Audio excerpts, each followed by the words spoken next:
Yo, what's up guys? This is Emeric from Emeric's Timelapse. Let me know if everything is good. You should have technically a little audio background. I'm playing some electro pose music. It's actually a lot of fun. It's gonna be a very chill session today. We're gonna do some time-lapse editing, probably some time-lapse cleaning as well. Just let me know where you guys are from in the chat. It's been a while since I've been live streaming like this. The last time was the end of January actually. It was the Timelapse Film Festival. Can you guys hear the music in the background? Let me know if the music is not too loud. Like, you gotta hear me obviously. It's some electro pose music. It's pretty cool.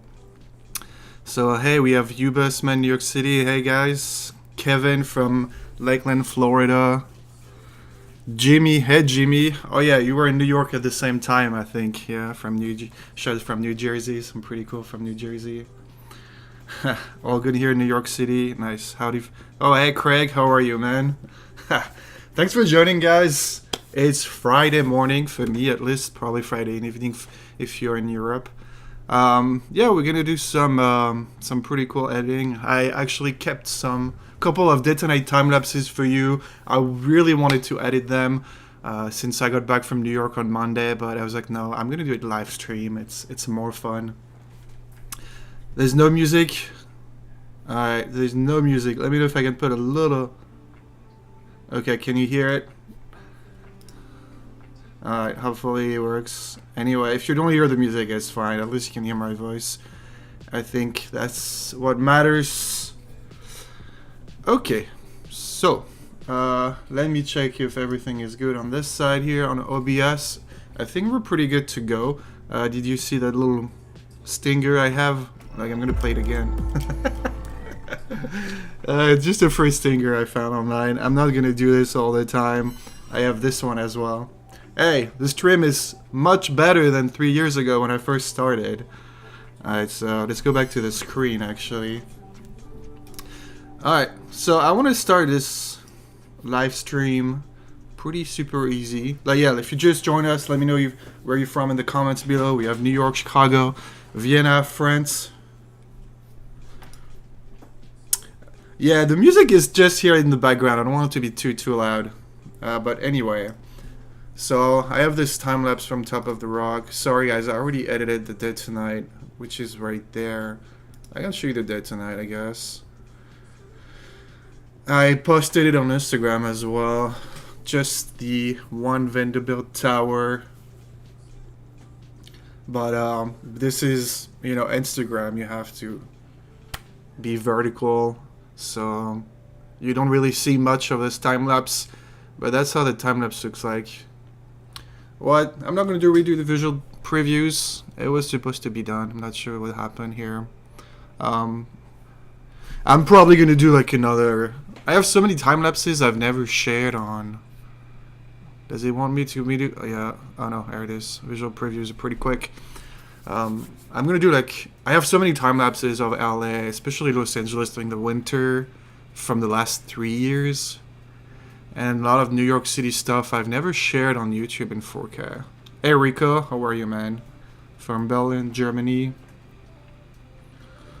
So, yeah, here it is, the Dead Tonight time lapse from Top of the Rock. There was a few, how do you say that? A few blurry images because I was shooting with the Gorilla Pod. There was a lot of people around me, especially also my 2 students. We were doing a workshop from up there. And obviously no clouds. I always never get lucky when I go to New York. Sometimes during the day. Sunset, it's pretty rare that I get a nice sunset in New York. Look at this. Beautiful. The Empire State Building was supposed to be green that night. I think it turned green later, but anyway, for a long time it was just red and yellow. Green looks better. Anyway, let's go some editing. I'm going to do just the night shots, and I have an amazing day tonight, which is this one from the Brooklyn Bridge. This one was nuts, and you'll see in a few minutes what this time lapse is. It's not the craziest sunset, but the beginning we have high dynamic range. You can see like we have some fog showing up on the left, and then the sun was still visible at the beginning, so it was pretty tough to shoot it and also teach the students how to do it. Hey Rahim from India, nice. It's pretty worldwide today, Mr. Worldwide. Well, welcome guys, welcome. If you have any question, if you want to chat with me, of course, just let me know in the chat live. It's pretty fun. Just gonna be editing some time lapses today, and as usual, probably the second part of this live, I'm just gonna do some probably some cleaning on After Effects. It's gonna be pretty nice. All right, let's go. I'm gonna save. Let's go to Lightroom. It's been a while. Yeah, I've been re-editing some of my photos right there. What have you guys been up to lately? Have you guys been shooting anything? Have you guys been traveling? Have you guys been time-lapsing? We're getting close from, what's the name? Astro season, Milky Way season. So it may be time to go in the desert really soon. I'm not probably going to go because in June I'm going actually to the Great Plains. I'm going to do some storm chasing. Yep. I'm going to have a video on YouTube coming before the trip. Kind of explain everything. It's gonna be pretty interesting. You'll see tornadoes, storms, pretty cool clouds. What is that? Introducing denoise, new AI-powered noise reduction. Huh. Interesting. Maybe it works for time lapse. Nice. Well, we'll see if needed. All right. Look at this little time lapse right there. I mean, it's only one frame. ISO 400. Looks so sharp. It's probably the best view of New York. It's also this building right here. It's the Morgan Chase. This building here is gonna change the New York skyline. Hey, Francisco from Italy. And see, it's pretty much as high as Top of the Rock right now. So I have a feeling that like a year from now, it's gonna be a completely different skyline around here. Yeah. So the first thing I like to do, I always like to go in Adobe Landscape. It makes everything a bit more saturated. Create a new DMG file to the denoise. Interesting. What I like to do sometimes is just go here in the presets and see if there's anything that works. At night, probably not. But during the day, sometimes one of those cinematic presets just works, and I just go and kind of tune it, adjust it with my own taste. But it's a good beginning to start with some presets right there, especially for the color temp and the HSL as well. Yeah, the denoiser, like, I'm not sure what's gonna work here. I don't usually use a lot of denoiser. Oh wow, it is noise with AI. The result will be saved as a new DNG. Yeah, so I have a feeling it's not for time-lapse sequences.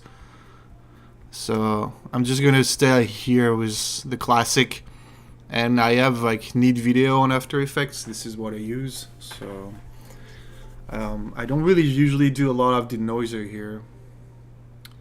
Yeah. Well, Francisco, thank you for the €3. Appreciate it. Thank you so much. How many buddies do you carry? Hopefully we're talking about camera buddies. I have two of them, but lately I only bring one because I want to travel light. And I also have my video camera, which is the webcam right now. So that one, I have two cameras in my bag, but one for time lapse and then one for video work. But yeah, I have so many time lapse videos already that yeah, I'm only carrying one, and then lenses 16 to 35 f2.8 Mark III, and then I'm still with my 24 to 105 Mark II, I believe, f4. Yeah, so great lenses. You can do pretty much everything you want with those two lenses. You don't really need a telephoto lens in New York City. definitely you need a telephoto lens in Los Angeles, because like the skyline is so far, you have the mountains and everything. So how's the Sony? Well, the S7S3, it was a good camera for video. I'm a little disappointed because, you know, 12 megapixel. It's not very. It's a 12 megapixel camera, so you can barely get 4K images out of it. But for video work and low light work, it was incredible. Like the ISO 800 I used during the day tonight, it was super smooth. Like you don't need denoiser with this Sony camera. At least the S7S3. You mean behind the scene camera? Yeah, exactly. Behind the scene camera. I like to travel with my just my backpack now, my camera backpack. Just travel easy. I used to carry my roller bag. I still have my roller bag, but it's pretty heavy. I fly economy, so I like traveling light now. So only one body, two lenses, the video camera, and then all the accessories that goes with it. You know. All right. Let me know if there's any technical issue on your side for the live.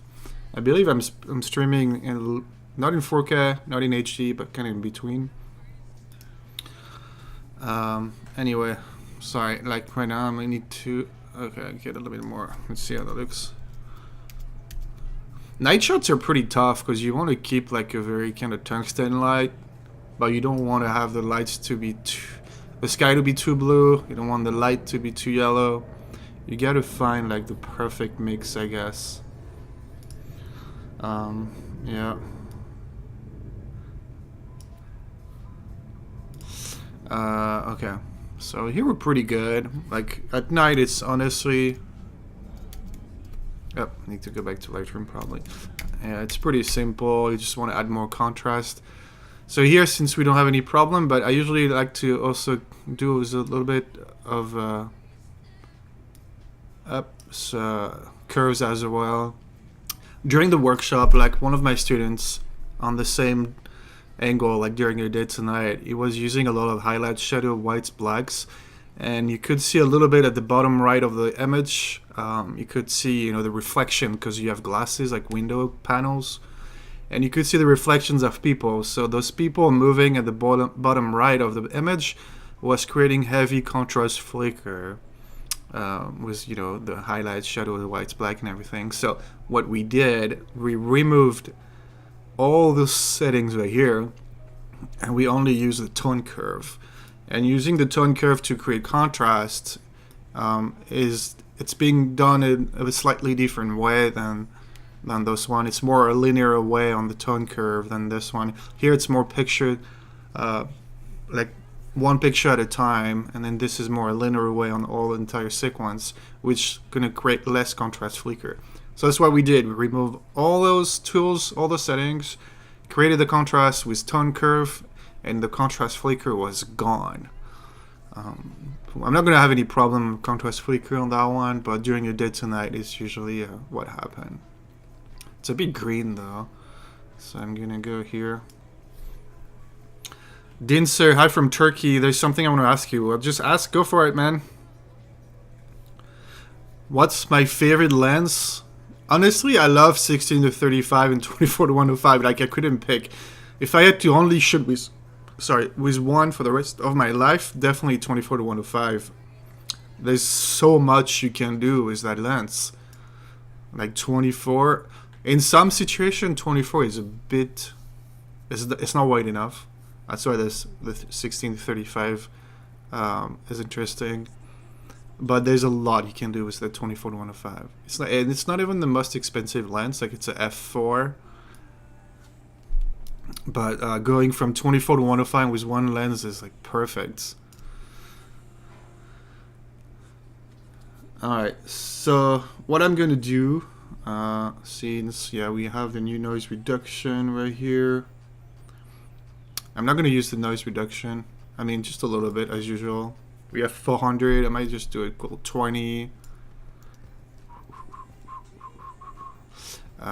Contrast, smoothness, detail. Okay. And then profile correction, chromatic aberration. You know, the usual. I want to see if the upright would be interesting right here. So the upright, you know, like since I'm shooting from the rooftop, I'm tilting down a little bit. Oh yeah, I can. Should I do it more? Sometimes, you know, keeping the distortion is not so much a big deal. Constrain crop. And then I'm gonna go to here and then just do the quick auto. Okay. Let's see what it looks like. Looks pretty good now. Looks pretty straight. All those buildings looks really straight. Just realized I'm editing the second keyframe, but that's not a big deal. Alright, it looks pretty good. I mean, that's a very simple time lapse, so I'm going to select the other one. Script, sync keyframes. And then the next time lapse we're going to do is a dead tonight. Pretty heavy dead tonight with some very high contrast. You'll see it's going to be exciting. This is just a simple time lapse. I just need to get done. Looks like the last frame is blurry. I'll make sure to remove that frame before I render the video. So up, Command A, Command S. I'm gonna go back to other timelapse 6. Nothing to do. Yeah, I'm definitely want to update my cameras at some point, you know, to mirrorless. I guess that's gonna be the next step. I can see now. I'm getting more and more picky with, you know, the sharpness and the quality of my images in the final video. Then it looks great with my 5D Mark IV, but I can still see newer cameras definitely are much better. I probably want to switch to 6K or 8K one day as well. There's a lot to do. I just can't afford a mirrorless camera right now. I bought a new mirrorless camera earlier. I bought Sony A7 and some of your courses. Thank you for your courses. Thank you for purchasing my courses. My question is, I can only change shutter speed and ISO while shooting dead tonight, but the camera doesn't let me change the aperture manually. What should I do? What is your advice? Interesting. Well, I'm not sure why you can really change. Oh, sorry. I need to do this. I'm not sure why. Let me go back to the cam. Okay.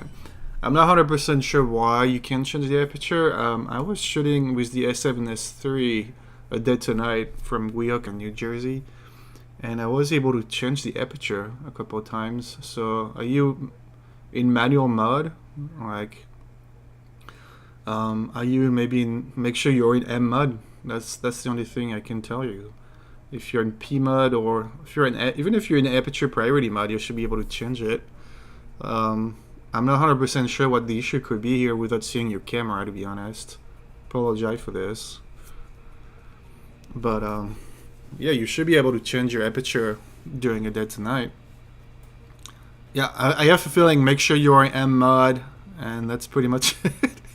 I'm sure you are. I'm sure you are. There's probably something else. I'm not a great expert in Sony cameras. Maybe someone can help you in the chat. Have you had this problem before where you can not change the aperture on the Sony camera? Only the shutter speed and the ISO? What? Technically, you could get away with this. Technically, you could only change the shutter speed and ISO. Maybe you can start with like f6356, so that way you'd only change those. But you should be able technically to change your aperture, sorry. Yeah. The R5, yeah, the R5 definitely has been on my wish list for a long time now. I want to keep the lenses I have, so I'll just buy, you know, what do you call this, like EF lens to R lenses, is that you call it? No, R lens, whatever, like a mirrorless to EF lenses adapter. So that way I can just need the body, the adapter, and then I'm still good to go. I believe the R5 shoot 8K videos too. Yeah, Canon hasn't been really the best with videos, so I'm actually yeah, curious to see how this video could look like in 8K. I'm sure there's some YouTube videos you can check. Anyhow, I'm doing like a quick visual preview on the time lapse right now. I'll show you. There it is.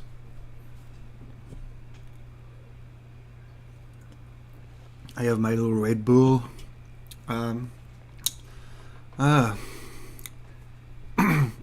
So yeah, have you guys? I think I asked you earlier, but have you guys been shooting anything lately?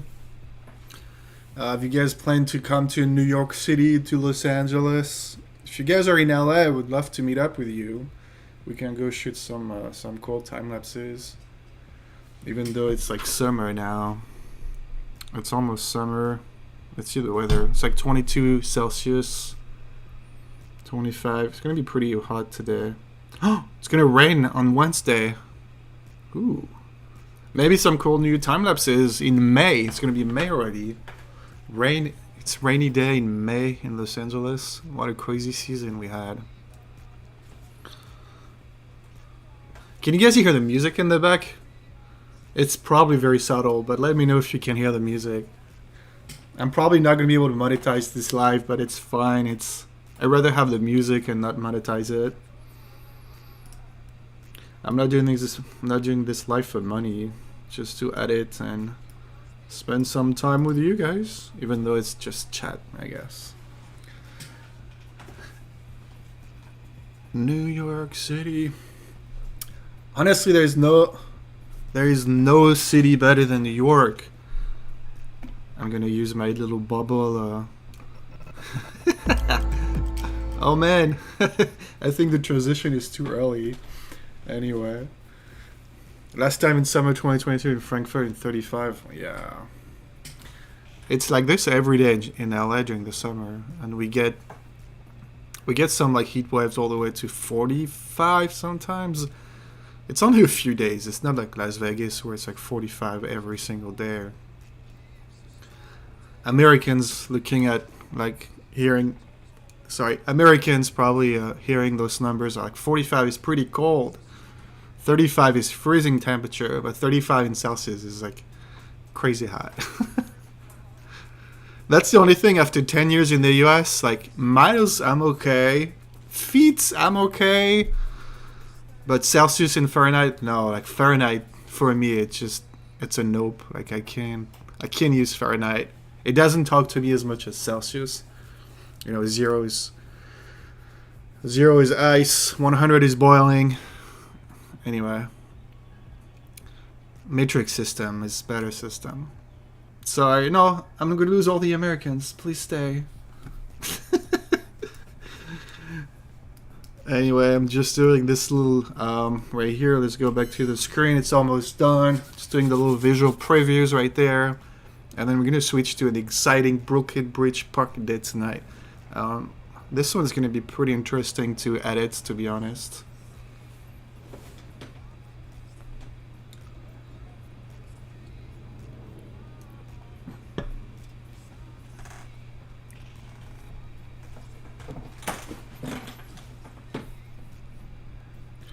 Is the live stream smooth?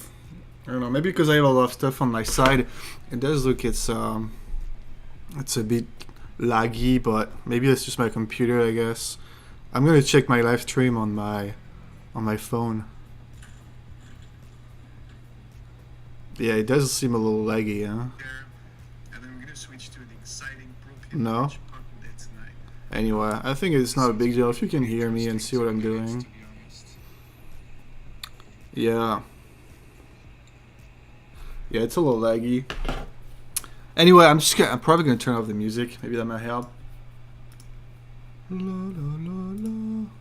Okay, it's done. Let's play it. It's not gonna be exciting, huh? It's just the city at night. See only the planes. I think it looks better in 4K, I guess, like full 4K on this preview. Yeah, definitely not an exciting time lapse. Oh, that was loud in my ears. I'm gonna save this. No, I don't need to save, sorry. I'm gonna finish that one. I don't think we need any death flicker. And let's switch to the exciting Brooklyn Bridge Park day tonight. You're gonna see that one is nuts. That one is nuts. Hello, I'm thinking to shoot a sunrise tomorrow. Well, go for it, man. I mean, sunrises are tough, man. Like, in New York when we shot the sunrise, I think the sunrise is like 6 a.m. right now. So you want to be there by 5, and then you have the time to get there. It's like you have to wake up at 4 a.m. right now. Yeah, winter is easier for sunrises. It's a bit later, but yeah, during the summer it gets really hard to shoot sunrises. But go for it. Check the clouds, check the cloud cover, see if it's going to be a good sunrise. Just go for it, man. Fahrenheit, what's that? So confusing. Yep, it's confusing. Fahrenheit. You guys should have gone metric. Not sure what happened. Looks pretty good. Yeah, I mean, I know NASA is using metrics. Like, there's even in your guns, you use 9 millimeters. So, I don't know. No big deal. Fine. All right, it should be a bit smoother now. The music is gone. I guess I can have music in my live stream. Yeah, it looks pretty smooth now. It's not laggy. Anyway, let's do this crazy one. Yeah, we are on the right screen. Let's play it. Yeah, see? It was kind of hard because the clouds on the left were so dark, but still you could see a lot of sky and blue sky on the right for a long time. So you had to shoot underexposed like crazy. It looked real much darker on the camera. Right now it does look pretty good, but when you're shooting for some reason it does look a lot darker. And then you have the transition. Yeah, it's still a good looking time lapse. The only thing, it's this, I don't know if you can see, like this little barge right here with construction stuff. It's been there for a month. It's on the left right there. We don't really see it that much, but it's kind of blocking the view to the carousel. The merry-go-round. It's good, we don't see it as much. But yeah, there's a very ugly barge right there. Hey, Andre from Hamburg. So, do we have a hamburger with us tonight? Sorry, I gotta stop doing this joke.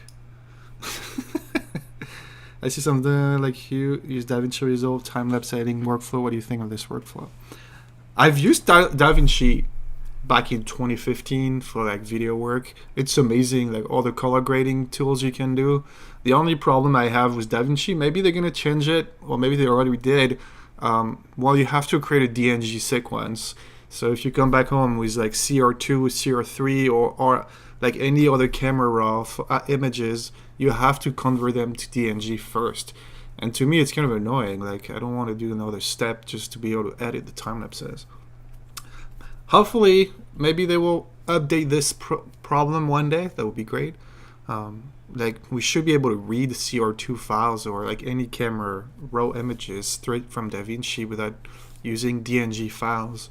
I think that's the only problem. But definitely DaVinci, I've heard good things about it, so I might try it one day. I know Matt Joes has been using it, other photographer. So far, the workflow I'm using is still pretty relevant and up to date. So thanks to Gunter, you know, who keeps our time lapse up to date pretty much every week, and Adobe as well. So far, I don't have the need to switch to DaVinci. I was going to say Avicii. Rest in peace. DaVinci Resolve. But maybe one day. We'll see. We'll see. It will definitely help me. If DaVinci can do, and I'm sure it can do a lot, the job of Premiere and After Effects, you know, in one program, definitely I might switch. I have a feeling they're going to switch to like subscription system. Isn't it a one-time fee? I know they have a free version, but I forgot if the subscription system or... Anyway, I've been following you for a long time. I used to do everything like you, but can everything be there? Again, like I said, not easier. It's like you have to switch to DNG. I still think like this workflow with our time-lapse, Premiere, After Effects is still, to me, the best workflow to get the best results. I'm sure you can do some great things with DaVinci, though. I guess if DaVinci works for you, just go for DaVinci. Other time-lapse and, you know, Premiere, After Effects, all this. Lightroom for me. It works for me for now. Alright, so it's not too bad. I was gonna think the Holy Grail wizard curves were gonna be a bit crazy, but I did a good exposure ramping. Looks sick right now. Let me save it. We have how many keyframes? I think I choose like 15. Hey, Arvin from Il Maurice. Nice. It's probably nice over there. On vacation every day of the year. All right. Okay, so I'm gonna go to Lightroom now. Okay. And then we're gonna import the photos. We have 1,000 images. We have 1,000 images. Wow, it's pretty slow. It's a big sequence. And see, like, I'll need to update my iMac too at some point. I was working with some people, you know, during my workshop. They had like the M1 Mac. It's nuts how fast it was. It was amazing. But again, it's like $3,000. You could give me $10,000 and I can spend it in less than a day, in less than an hour, in camera gear and, you know, equipment. So if someone has $10,000 right now, feel free to send it to me. My PayPal is emerictimelapse@gmail.com. No, don't give me your money unless you want to buy my courses. All right, let's see. It's gonna be an interesting one. It was so weird because it was very sunny all day long, and like I would say 1 hour before the sunset, this kind of fog. It wasn't really clouds. It's like kind of a fog coming from the ocean. It's kind of like the marine layer in San Francisco or LA. It just showed up in no time and then created this cloud cover. Yeah, we'll see. We'll see. We'll see.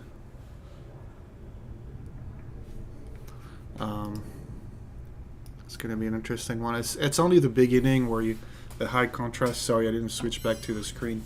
It's only the beginning of the time lapse that is might be a bit challenging, but since I was shooting underexposed, it should be fine.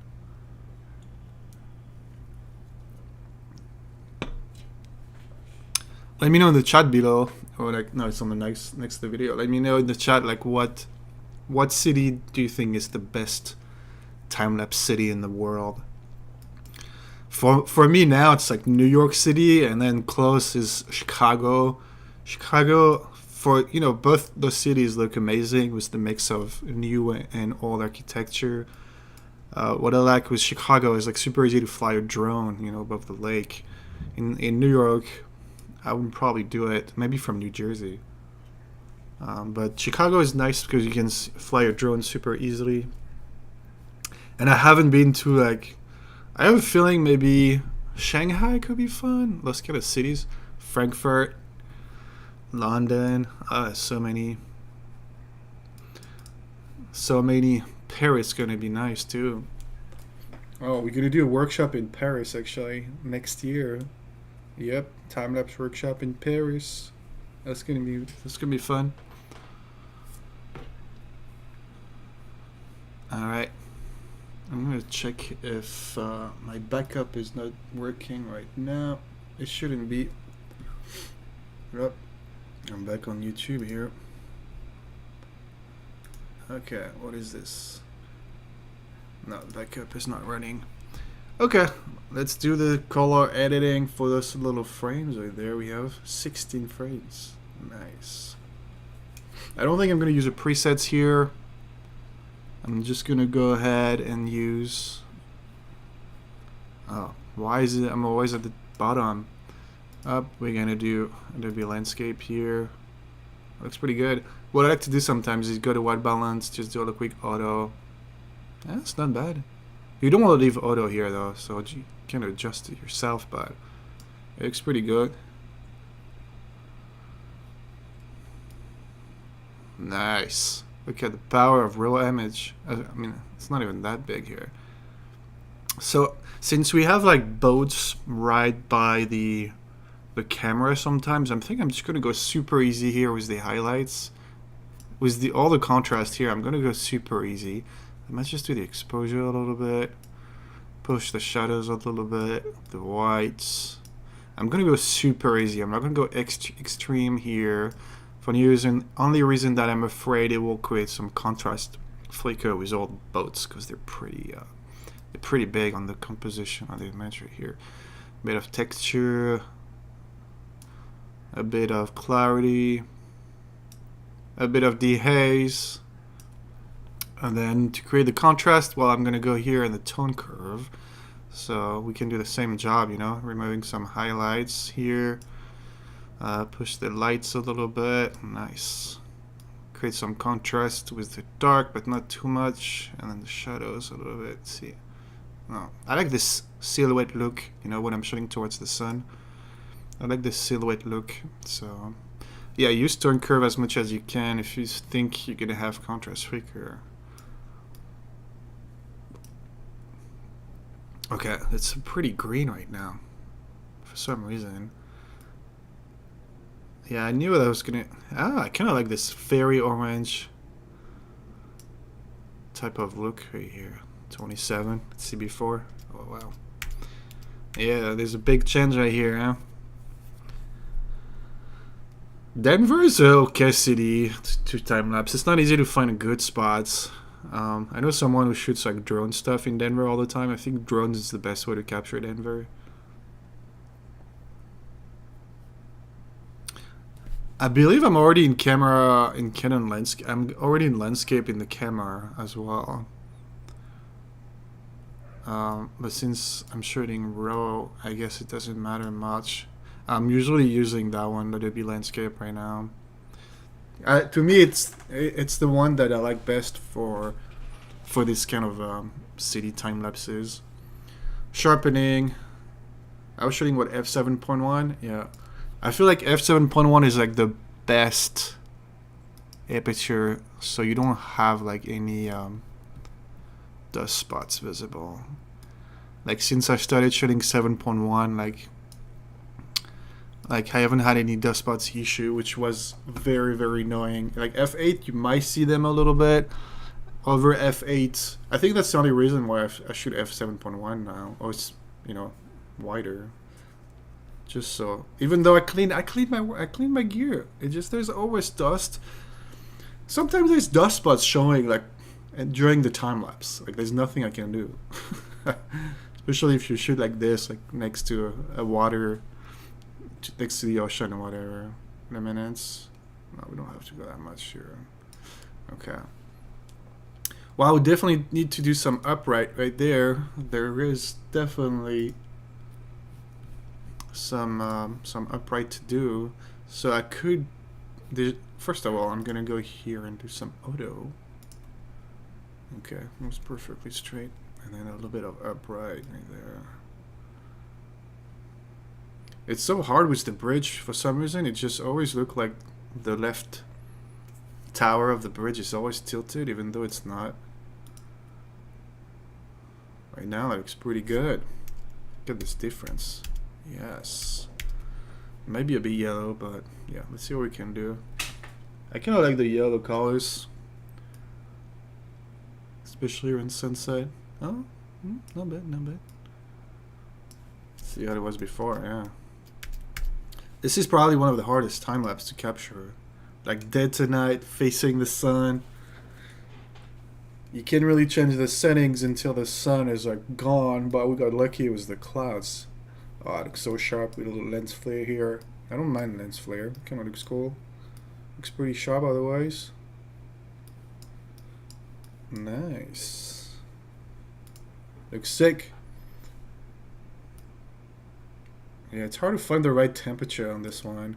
Because if you go during daylight, sunlight, which is like 5500, it looks kind of yellow.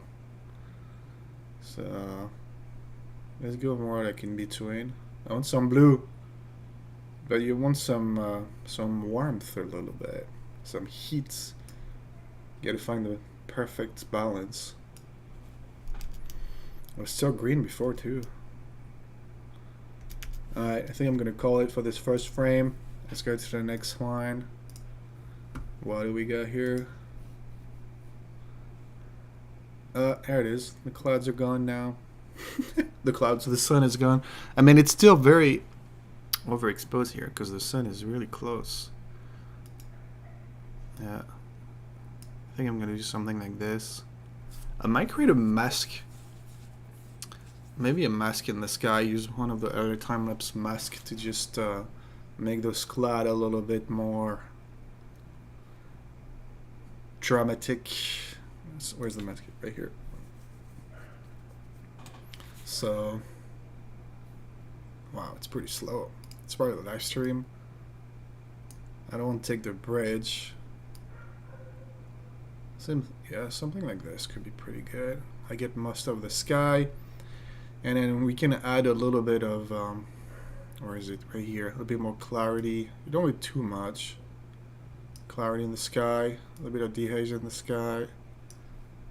It's gonna make them more epic. And maybe it's just the black, let's see. Yeah, it's only the top part, entire exposure. Every time I don't like doing masks. Sometimes it works though. Try to avoid masking.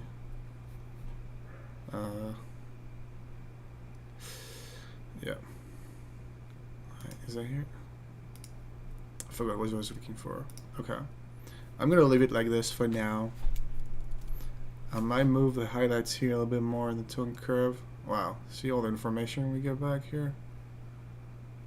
I'm gonna go in the middle though. No need to go crazy. That looks sick though. Look at this difference. We can still see the skyline. Works fine. Yeah, I mean I like the colors it looks. If you don't need to change much, just don't change it. Sync keyframes. Let's go.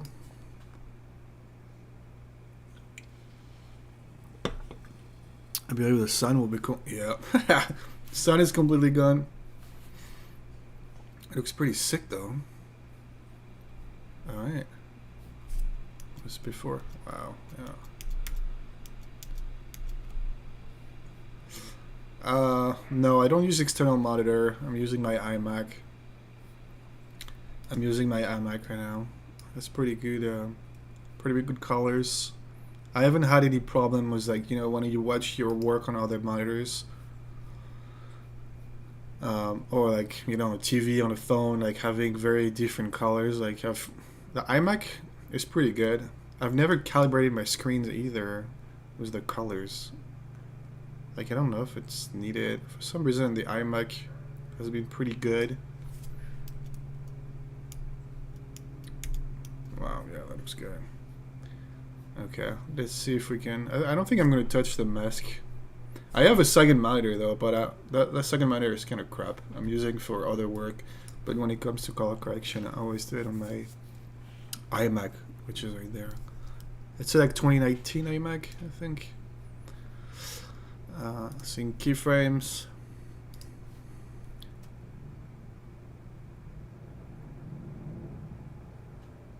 All right. Yeah, look at those clouds. Technically, it's like fog. It's not even clouds. Maybe a bit purple in those clouds right now. Up. I'm gonna go here. Maybe too much now. Oh, that looks pretty good. If we come back to something a bit more orange. Let's see what we can do here. Probably create more contrast. It looks pretty dramatic. Dramatic. I can't say that word. Dramatic. Turtles. Sometimes there's some words I just forgot how to say. Dramatique in French. Okay, sharpening. I like how it looks. I love how, like, on the left side it's super dark, on the right side it's super bright, and then you have the reflection as well on the water, on the East River. Man, I probably should move to New York. It's been a plan for a long time, but it's expensive, man. It's expensive. Like just the move by itself, moving my stuff. I have my cats. But yeah, I definitely want to move to New York, I think, one day. Hopefully, I should probably find a job. Or if you want to buy more of my courses, just go for it. It will help me. I love how it looks. Looks pretty like movie type of. Look at those clouds. Makes me excited for. Oh wow. Oh yeah. See, like, yeah, we see more contrast here. Nice. Makes me excited for a storm chasing trip coming up in like a month or so. June 5th. I'm gonna be chasing tornadoes, storms, clouds, mammoth clouds maybe tornadoes.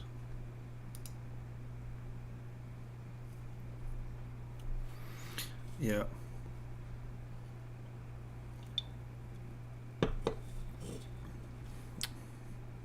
That looks nice. It's a bit dark now. Maybe I should probably put some exposure back a little bit. Oh, maybe not too much. No, in that case, I'm gonna go back to the number 5 here. I might go back to 0 on that one. If it's not gonna make those too bright. No, it's fine.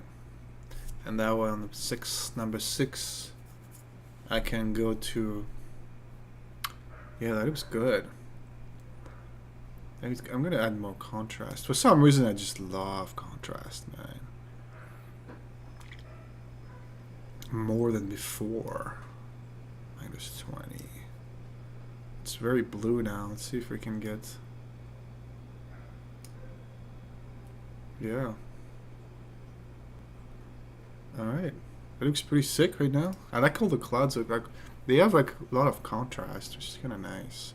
It's not clouds. It's like kind of a marine layer fog type of cover. So, but it still look pretty fun. It makes the detonite. Oh, we can see the barge a bit better now. See, it's so ugly. Hopefully they're gonna take this off very soon.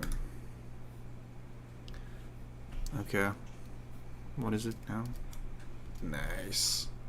I just love doing before after to see how far we've come.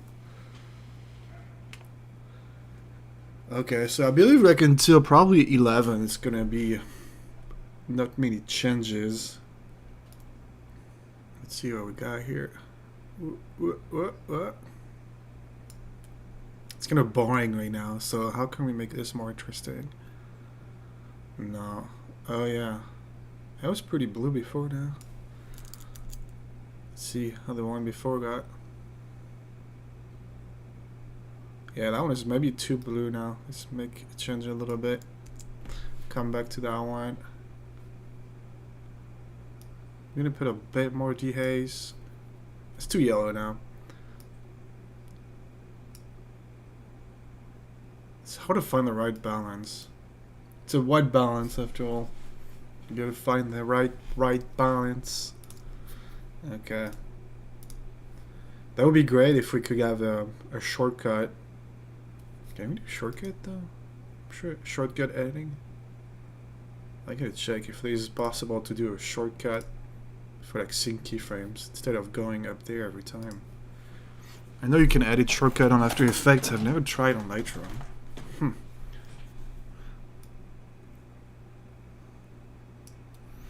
Looks like a tornado right there. I see tornadoes everywhere now.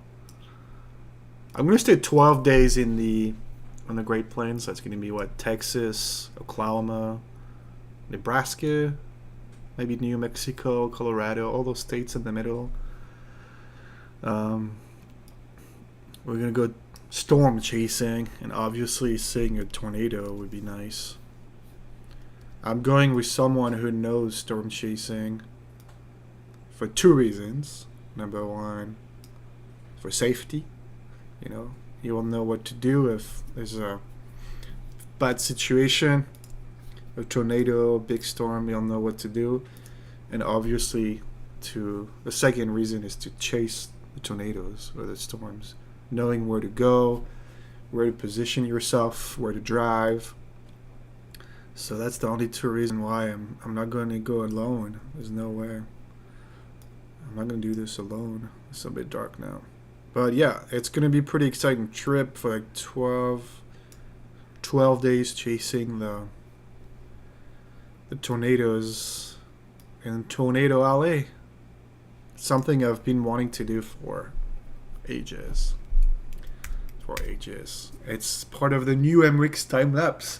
I love cities, I love sunset and cityscapes, but I gotta try some other stuff, you know what I mean? And I feel like since I get excited with clouds, let's just go storm chasing. That would be fun to be able to storm chase in the middle of New York City, though. That would be like the perfect combo.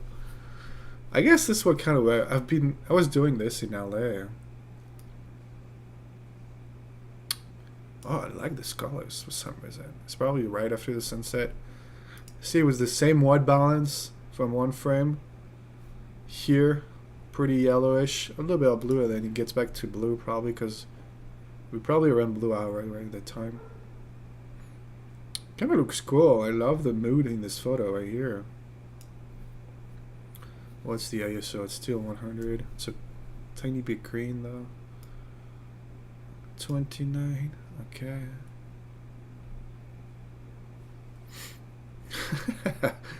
It's funny you're talking about Chronic Chaotic because that's the guy I'm going with Storm Chasing actually.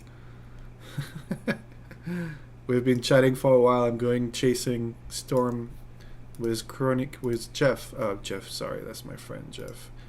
With Chris. So yeah, it's gonna be fun. We're gonna shoot a lot of videos. All those videos will be in French, obviously, but I'm gonna add some subtitles. So we're two Frenchies, so I'm not going to speak English while he's speaking French. You know, that would make no sense. So yeah, we'll be speaking French in the videos, and I'll be doing some a lot of work for, what do you call it, subtitles in English.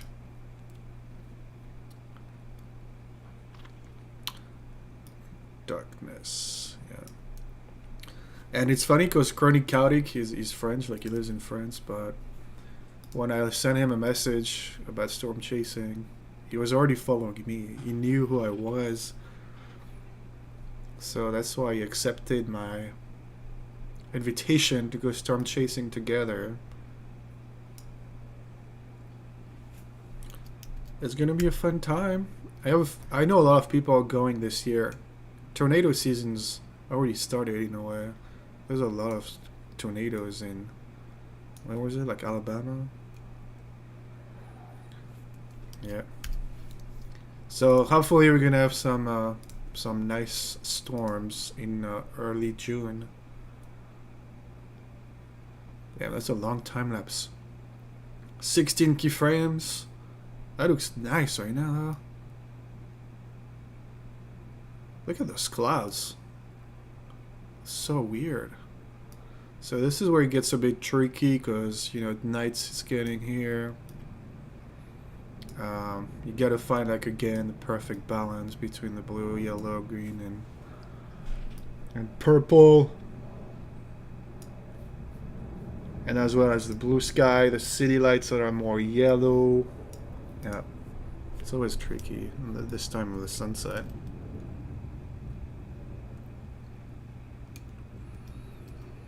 Look good though.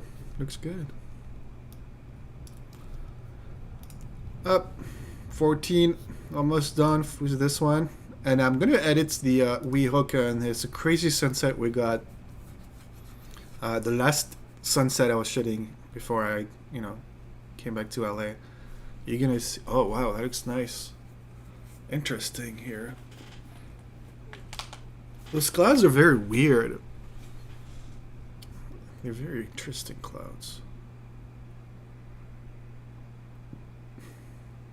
Because they're reflecting the blue hour light as well as the city lights as well, reflecting on those clouds right now. It looks nice though. I'm gonna push the noise reduction a bit. Okay. I think since I'm the technique I usually do for a good balance is like go a bit bluer than you would like, maybe something like this, but the blues are a bit too saturated now, so what you can do, go back to HSL and just remove some, you know, blue saturation. Maybe not too much. Usually minus 10, 20 does a good job.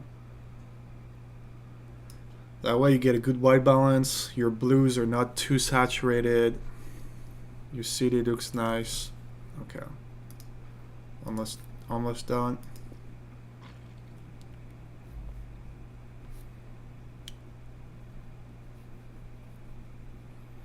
Wow. For some reason, it's not the most exciting sunset, but I definitely like the clouds, and I also like when there's like very gray sky like this. you know, the contrast and the color difference between the kind of grayish sky and the city skyline. There's like a pretty like natural purple kind of yellow light here. I don't know if is it the sunset or no, it does look more like the city lights right here. The sunset is gone. It's been gone for a while now. Interesting. The city lights more like kind of bit purplish on the clouds. But it looks good. Looks good. We have ISO 250. Okay. I might just go to 20 here, then just call it for that, since, you know, neat video on After Effects will do the job. Yeah, the colors look sick. Like city lights, the blue colors too, and bam, it's like full nighttime now. We'll still get some blue though. I might get some blue if I go a bit more tungsten.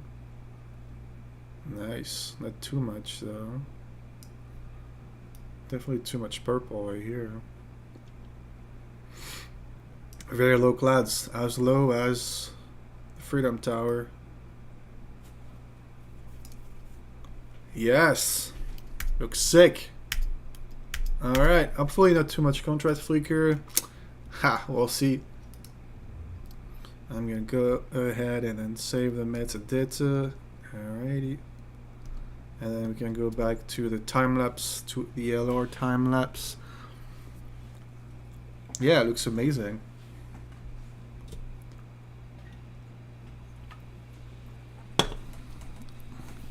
Wow, 15 seconds to do the preview. My computer is on fire here between the live stream and the big 1000 image sequence.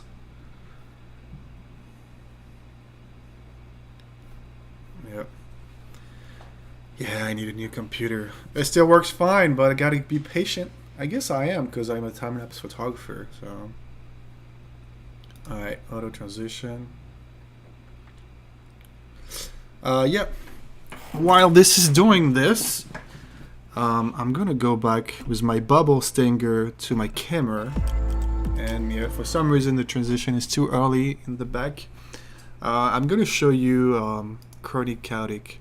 I'm gonna do a video introducing him. Obviously, it's one day. Actually, on Monday, I'm showing this. His work is amazing. I'm going storm chasing with him. Chronic Chaotic. Okay. Let me go back to the screen right here. Okay, so that's him right there, Chronic Chaotic. So his videos are in French. I think some of these videos, most of these videos might have English subtitles. Yeah, see, if I see the text, the title in English, it probably means he added some subtitles here. Okay, so in the videos you'll see he has some crazy stuff. That's the video right here 3 months ago that I came across, and then I started watching all the other videos. See, like he's in Tornado Alley. He went to, like, he started going in Tornado Alley for like 10 years now. He's been chasing for a long time. So if you want to go, if you want to, you know, check his work, because you'll see it on my channel pretty soon. Look at those tornadoes you got. Look at this. Yeah, some of his video a bit old, but Great Plains. Look at those clouds, man. Like watching some of his videos just gave me chills. So I was like, imagine just seeing this for real. I think what I'm looking for this trip is tornadoes. Obviously, would be nice, but just like the crazy clouds at sunsets, like the mix of the very scary supercell with the sunset colors, and then the rain and the wind and everything like this. It's like, it's a crazy experience. It's a crazy experience. So I'm pretty excited to actually do this. I'm gonna actually talk it in the kind of pre-trip video I'm gonna make, but I'm going there for mostly time lapse. I'm going there mostly for time lapses. So shooting time lapses in those conditions is kind of tricky because it's windy It's moving fast. We're moving fast as well. So you don't be too close because it's gonna be super windy. So you can end up with like shaky time lapse, which is really hard to stabilize when you're in the middle of nowhere. So it's gonna be pretty interesting to time lapse. What I'm thinking about doing is probably using my suction cups and then putting a camera inside the car with like, you know, a lens skirt, basically having the camera inside the car, at least one of them, and that way I can just turn the car the right way to get the tornado or the storms we time lapsing, and that way the camera is inside the car. It's safe, it's not going to be shaky, and then have another one on the tripod as well. I'm not going to do only time lapses. I'm going to do also you know, video work, photography, but I would definitely like to get some nice time lapse of, you know, supercells. Tornadoes would be the cherry on top of the cake. That's gonna be amazing. Let's see where we are here with my other time lapse. Oh, it's pretty fast. It's pretty quick. Yep. Hi, time lapse is pretty time consuming. Looks pretty good so far. See, like this boat, like how close it is from the camera, but no contrast flicker. Alright. I want to show you also the editing of this one right here. This one is more real clouds than the marine layer. So the sunset was pretty sick too on that time.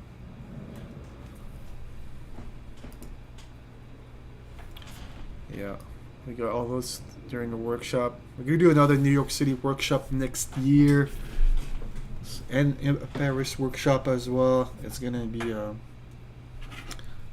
pretty nice. I feel like New York is like the best for time lapse. So.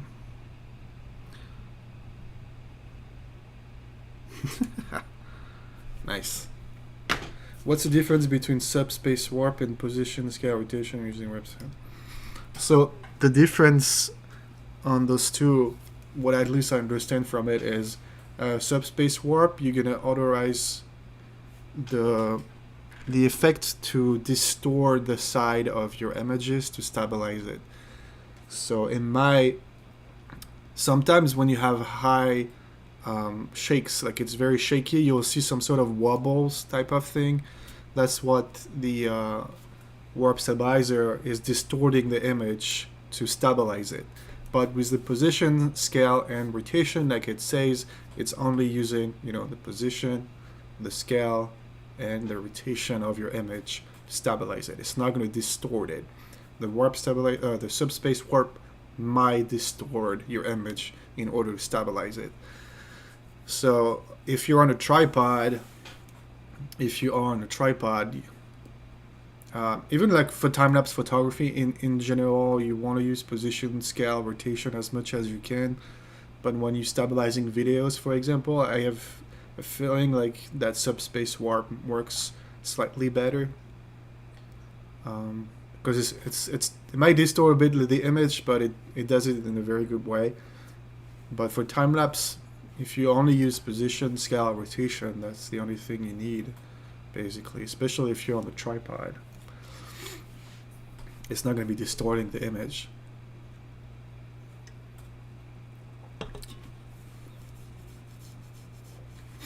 Basically, it's like kind of like the tracking, position, scale, rotation. It does the same thing in a way. It's not tracking exactly, but it's using the rotation and the position as well to stabilize the time lapse. The tracking is like not distorting your image like the subspace warp could do.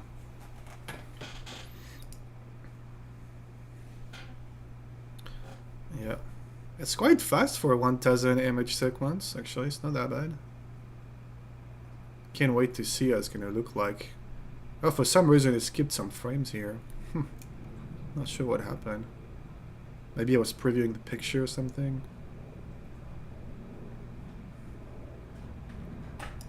Yeah, those pictures at the end looks really cool.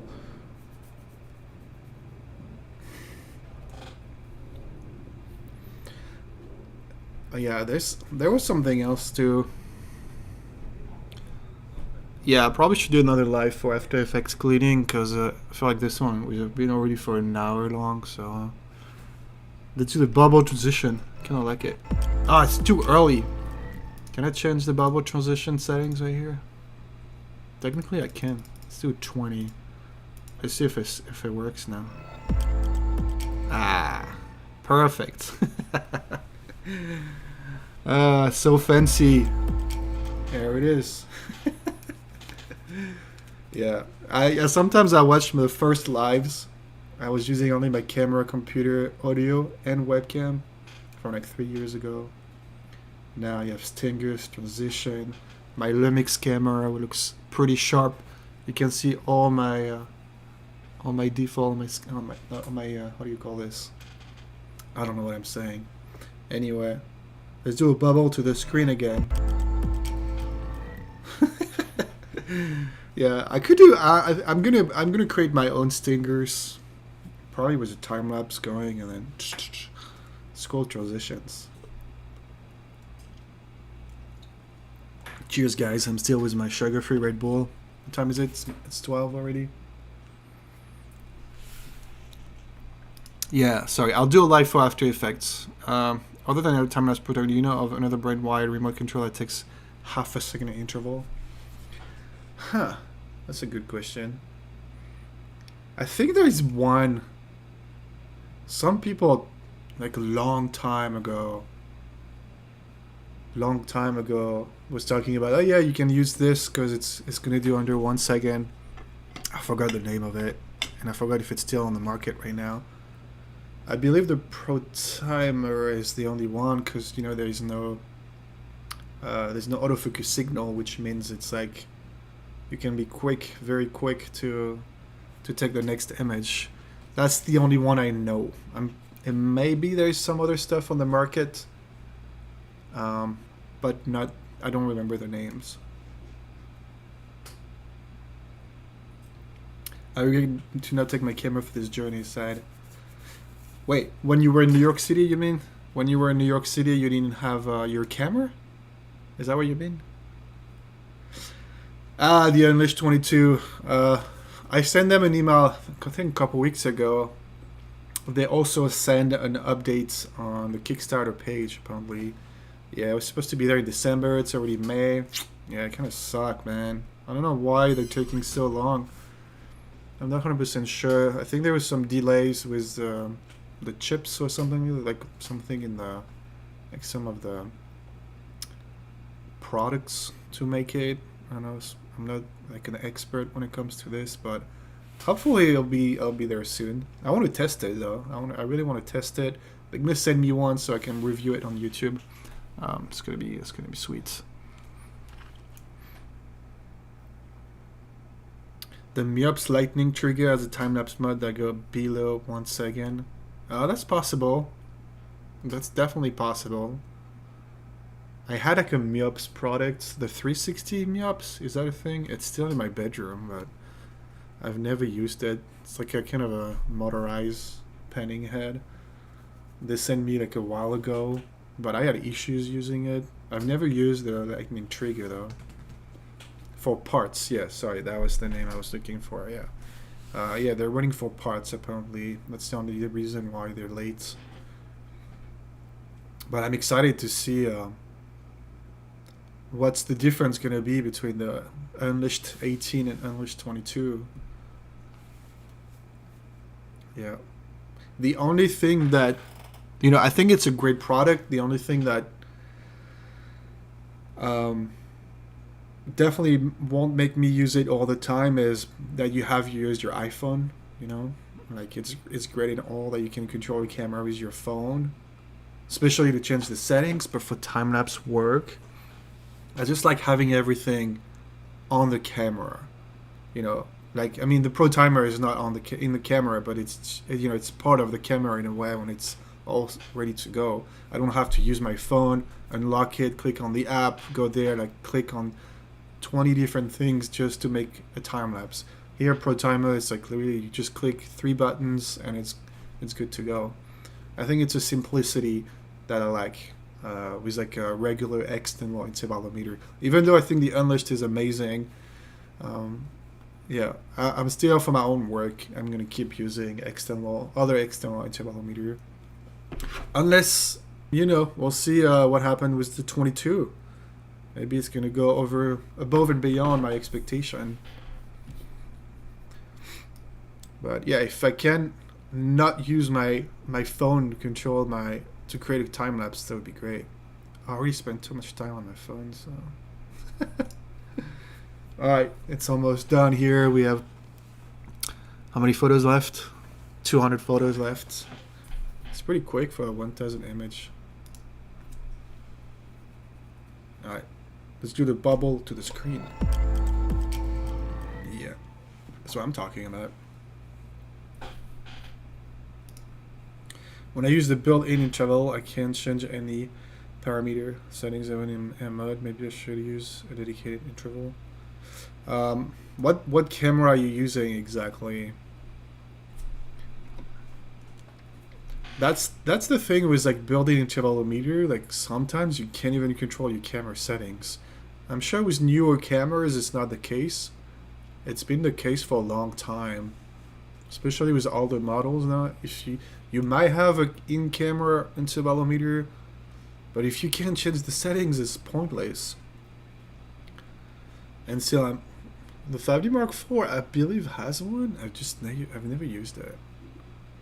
I could try it one day, I guess. I remember some cameras were like not even giving you RAW files. It was just giving you a video at the end, or maybe like at best a JPEG sequence. It's like, what's the point? You want like RAW files. D750, yeah. Yeah, I'm not sure why. In that case, if you can change your settings, if you can change your settings with M mode, even though it's like I guess just go as an external one. Like the Pro Timer, you can use it with any camera. You just need to buy the cable that will work for your camera. But the Pro Timer will work for and if it's too expensive for you, you'll definitely find cheaper, like $20 intervalometer, like I'm still using today. So with the SERP Genie 1, it's possible to do interval ramping for the sunrise. The Genie 1, I mean, the Genie 1 doesn't do the Genie 1 doesn't control your camera settings. It does not. Damn, it's been a while since I used it. It's going to trigger your camera, but it's not going to change your camera settings. So interval ramping, I guess, yes, it does control the interval. No, you can do interval ramping in this one. Not that I remember. No. Maybe they updated the firmware? I haven't used it in a long time now. As you can see, I do mostly time-lapse. Motion control takes a long time. With the app, I mean. Yeah, I know with what you mean, but I don't believe you can do interval ramping. Also, why would you need to do interval ramping for a sunrise? Do you mean exposure ramping? Interval ramping. You don't really need to change your interval during the sunrise. Let's do the bubble transition. Back to our time lapse. It's almost done, guys. We have a nice curve. I mean, it's not perfectly smooth, but time-lapse plus view. Time-lapse plus view again, still like it's haven't used it in a long time. I forgot if they have interval ramping. Pro Timer has it. I'm not trying to sell a Pro Timer. I just know it has it because I'm using it all the time. But the time-lapse plus view, I can't remember if it does. Maybe someone. That's definitely a tool I'm not using anymore.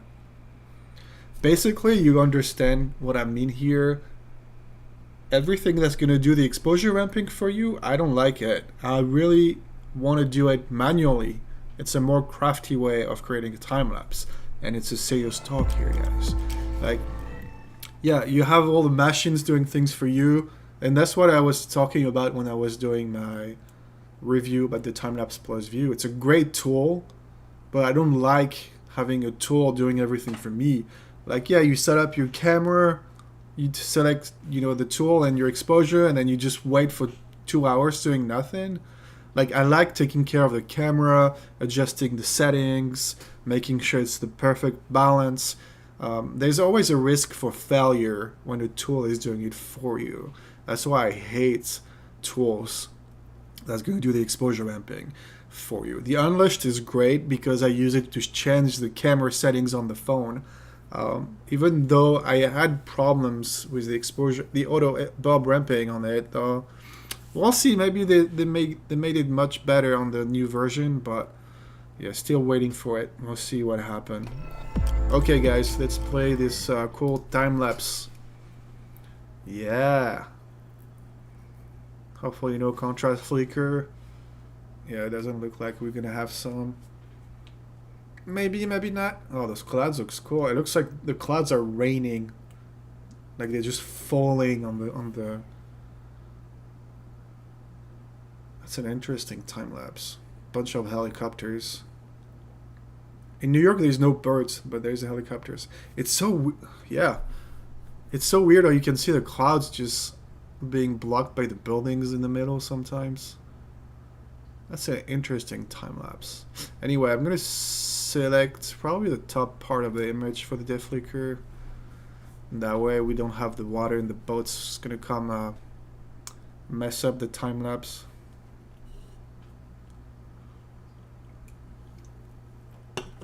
"13 milliseconds. Wow. 13 milliseconds. So that's like, it's like 7 frames per second. Is that what it is? Like, is your camera gonna follow with that?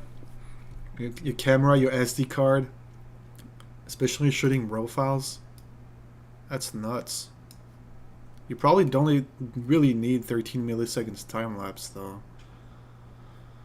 For planes, maybe for plane time lapse, like planes landing. Even at half a second, like even 2 frames per second, the plane looks sick. Should do a time lapse at LAX. Could be fun. I know some good spots too. But yeah, 13 milliseconds. I guess it works for some stuff, but probably not for time lapse. Oh yeah, sorry, I was thinking about 100. Yeah, it's milliseconds. So it's 76 frames per second. So it's like a video. But it's in RAW files.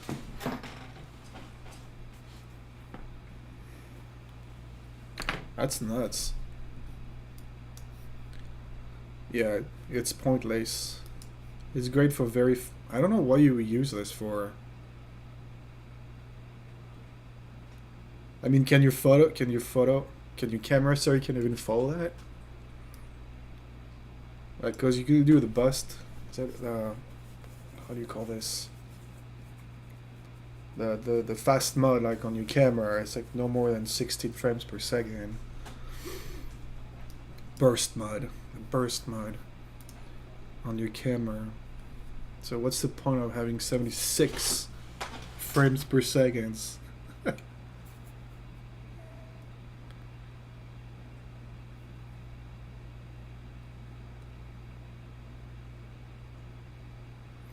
Yeah. I'm sure in some scenarios it could be.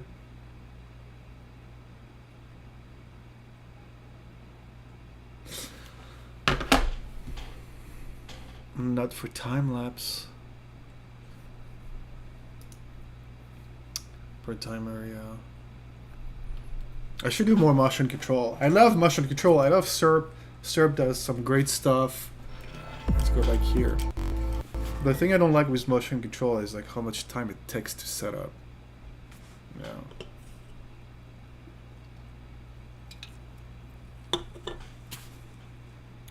Yeah, it's a burst mode in a way. Like even my camera cannot do this that fast with the burst mode.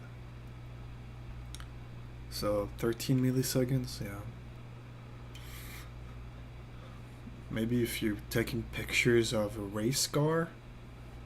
Yeah, not even, yeah. Things going fast, I guess. But also 13 milliseconds, like you need the very fast shutter speed to go with this, so definitely not for time lapse. 100% not for time lapse, that's for sure. Alright guys. The AI deflicker in Lightroom Classic, yeah, I did when I just opened it. But if you go, let me see. I haven't tried it. I should probably try it on one frame and see what it looks like.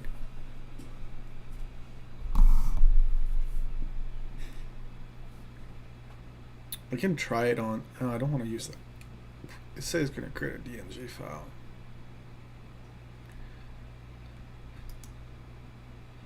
Yeah, I don't need the.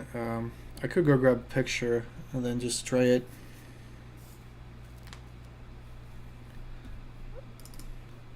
Up you go to develop. Since you know what it's called, Need Video for After Effects is really good with grain. Also, the AI denoiser is it creates a DNG file out of it. Yeah, see, reduce noise with AI, the result will be saved as a new DNG. So we can really use this for time lapse. But for a single picture, yes, 100%. I'm gonna try it. I don't have a picture right now I can use. Maybe I need like a raw image at night. Anyway, I'll try it after the live. It's not really what we're doing right now, but okay. So, but I'm curious to see how good it is. For still photography, I'm sure it's amazing. But what about 1,000 images? The thing is, like, we don't need to denoise every single frame the same for a time lapse, especially during the day tonight. But I'm curious for Astro time lapse, huh? Like, you know, the Canon 5D Mark IV always sucks with like 3200 ISO. So I wonder if we could go like 10,000 ISO with a 5D Mark IV and still get something nice. Yeah, that's something I can try using the AI denoiser.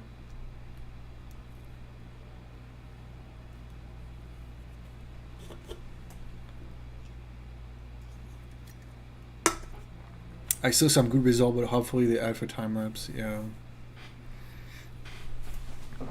I mean, technically you could do it for time lapse, but you will have to just export your entire sequence as DNG, I guess. Right? That's pretty much what you have to do before you can export it.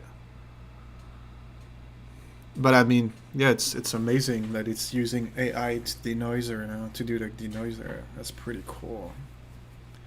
The time lapse industry is still a very small niche, so I'm sure we're not the priority. Unfortunately, we're not the priority. Do you also use the super res to edit your time lapse for client?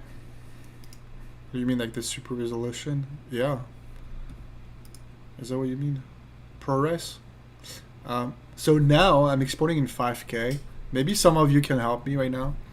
I was looking to I can do 6K. I can do 6K with my camera, but I was looking online for the the basic 16:9 widescreen aspect ratio in 6K. And I found like so many different results. Basically, there is not an official 6K aspect ratio for 16:9. So I went down to 5K, which I already forgot what it is because it's new. 5K is always a bit better than 4K, I believe. Still a bigger file, but let me see here. Right here. So yeah, it's 5120 by 2880. It's apparently the official 5K. There's a lot of 6K resolutions. They were not, and some of them are 16:9, but some of them were not accepted on website like Pond5, for example. So I was like, why would I create a 6K time lapse in 16 by 9, but then I can't upload on stock market, for example? So I needed to find like an aspect ratio that was very common in the 6K area, but apparently there's not an universal aspect ratio for 6K at 16:9. There's a bunch of stuff. Of course, you can do it yourself, but there's no official aspect ratio. Not that I could find. So I went down to 5K because 5K was accepted on Pond 5, and it was like a official resolution in a way.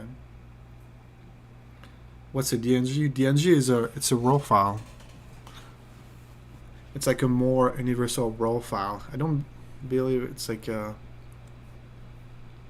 It's a raw image, but I don't know how to explain this. I know it's just a raw file that some old cameras used. It's a more universal raw format that more program can use and can read. It's not like a camera raw image. Anyway, yeah, I'm using 5K now. Let's go back to the screen. I'm using 5K for my videos. Let me show you one. If I go like right here.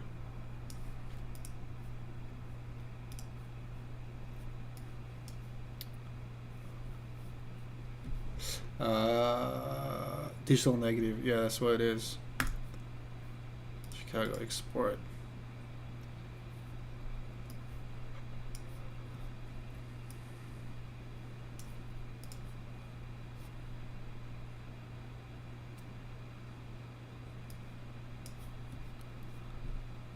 Brooklyn Bridge. Yeah, so that's like some of the time lapses I exported. 5120 by 2018 ProRes 444. And the quality is nuts, man.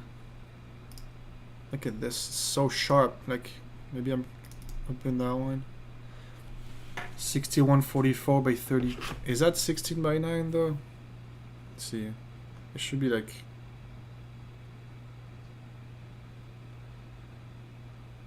I don't believe it's 16 by 9 because it should be a 1.77778 difference. So when you divide 6144 by 3240, it doesn't give you a 1.78. So I don't think it's a 16 by 9 ratio. Look how sharp that thing is. I feel like I am there. Look at this light. Beautiful. Let's see the information of that one. 5120. We have 3.1 gigabyte data. 2.22 gigabyte per second. I can't even play it full quality because my screen is only 4K. Current scale 0.78. Yeah. Nice. Yeah. I want best quality possible.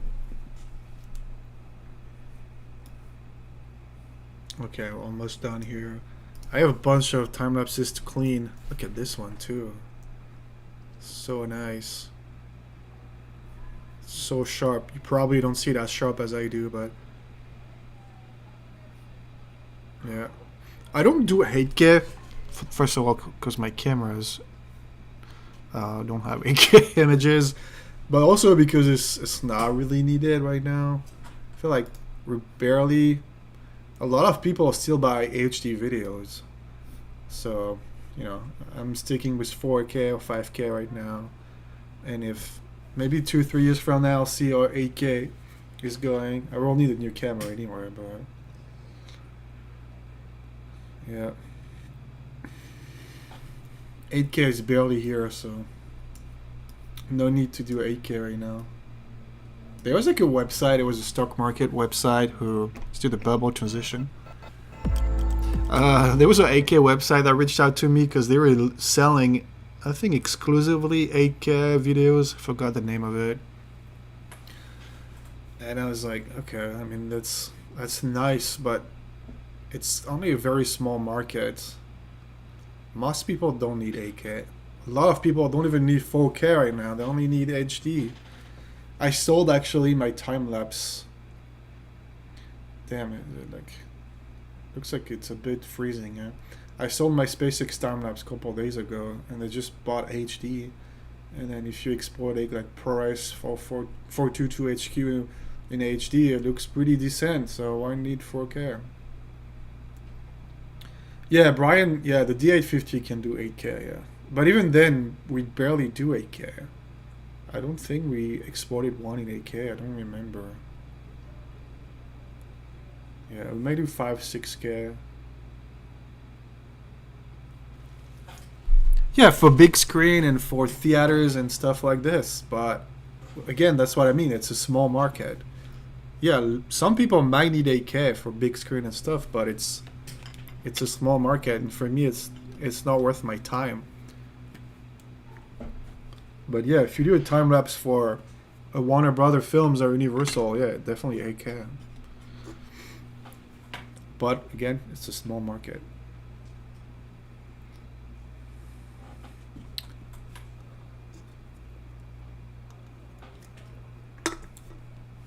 Alright, we're almost done with Deflicker, then let's switch to the next time lapse. Damn, it takes so much time to edit a time lapse. I guess, yeah. It would take less time if I edit M1 Mac. Alright, let's go. Yeah. Sometimes I miss just still photography, how quick it is to do a turnaround. Like during my job it was Power of Women events, I shot for 4 days, and since they wanted a fast turnaround, they wanted like I shot everything in JPEG because I ended up with like 55 time lapses in 4 days of, you know, them setting up the entire event. Even though I shot JPEG, it took me over 3 days to export everything. And my computer was quite fast for the JPEG sequences. It was just so much content. So, yeah, time lapses take some time. Alright, most of cinema are in 10K even on 20mm wide. So yeah, what's the point of 8K then? For big screen, yeah. Still, even if theaters or movie production don't need 8K, like, it's even a smaller market then. You might have 8K TVs, but it's like 4K is enough for now. What is it then? 16K? Is that the next 4K? 20K? Yeah, probably not. Can't tell the difference. I think VR is the next thing. VR 360. That's what we did. Oh yeah, we did 360 time lapses. I gotta edit those. It's gonna take some time, but we shot some 360 time lapses in Times Square, Washington Square Park, Central Park. We got some 360 time lapses. I gotta edit. We shot with the Insta 360 Pro 2. Oh man, that was, honestly, I'm very curious to see how it looks like. The camera is just so sharp. It was so sharp. We did like a video in 360, but we also shot some time lapses. So I'm pretty excited to see how it's gonna look like. We gotta stitch all the images together though.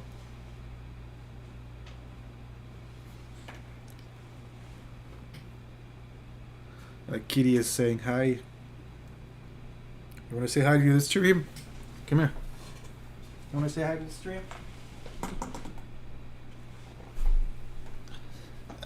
This is my little friend right here. Let's go to. This is Pixel. It's a tuxedo black and white kitty. Huh? Look how cute he is. There we go. Now we're talking about cats on this channel. He's just over 2 years old. He's such a good kitty. But he doesn't like when I work. He was just gonna go. I'm not gonna say it, but he wanted to go outside. No, he didn't say. You understand the word. You understand a lot of words. Yeah? You don't care about time lapse. You don't care about time lapse? He doesn't like when I work. Oh, he's so adorable. Yeah?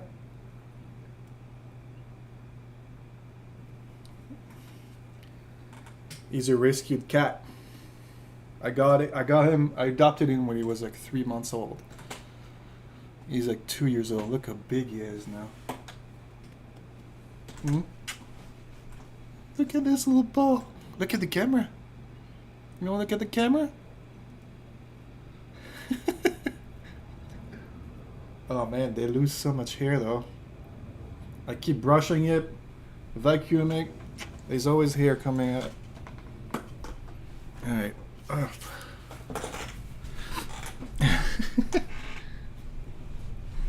He is adorable. He's the best kitty. Huh? Today at 6 in the morning, he was playing on the bed like crazy. Obviously, I was still sleeping, but he doesn't care. I have a second cat, but she's pretty shy.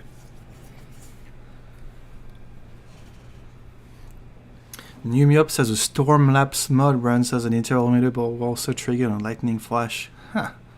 Interesting. Do you have a link?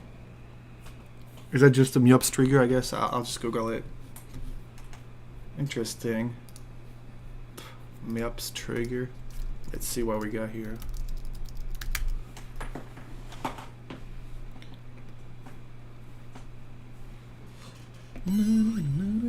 Yep, smart plus word. Is that this one right here?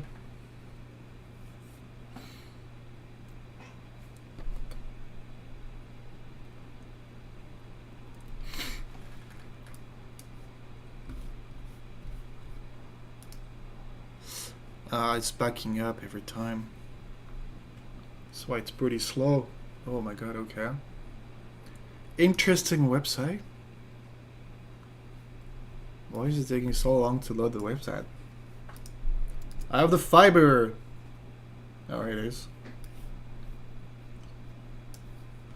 $259. Lightning, sound, laser, time lapse, HDR, and more. $259. Okay. Worldwide shipping. Let's see. Meet the new Smart Plus. Timelapse Smart detect the lightning strike and trigger your camera at the exact moment. Inspire everyone with your should scope. Nice.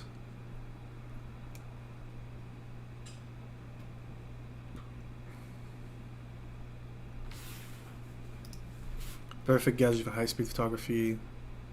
So you can shoot a time lapse, and it's gonna trigger during the lightning. Sound more. So it's gonna take sound mode, lightning, time lapse, laser mode, HDR, smartphone control. Interesting. Control your smart plus from your smartphone. Yeah, enjoy the perfection. Grid bundles.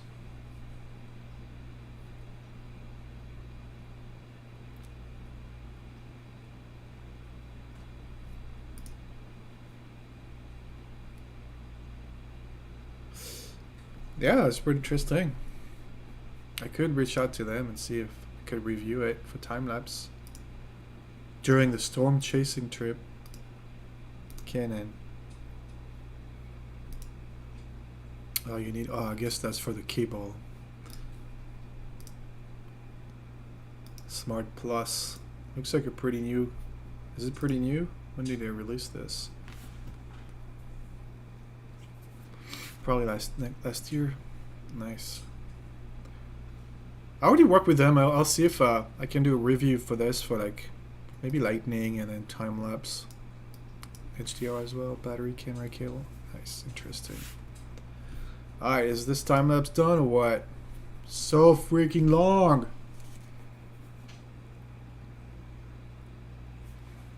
Yeah, I guess I could have 6 minutes. Going a little faster now. I kind of want to pose this back up here.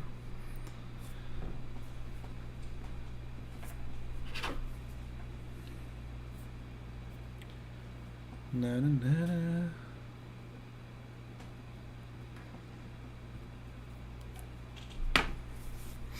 na. Yeah. Smart. Yep, Smart Plus.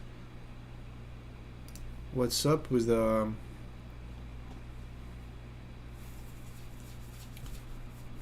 Oh, they lose my...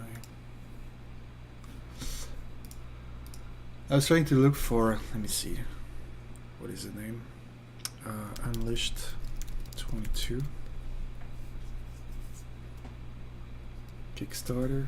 I want to see what update they have. Update 16. I was curious. Production has begun. April 14.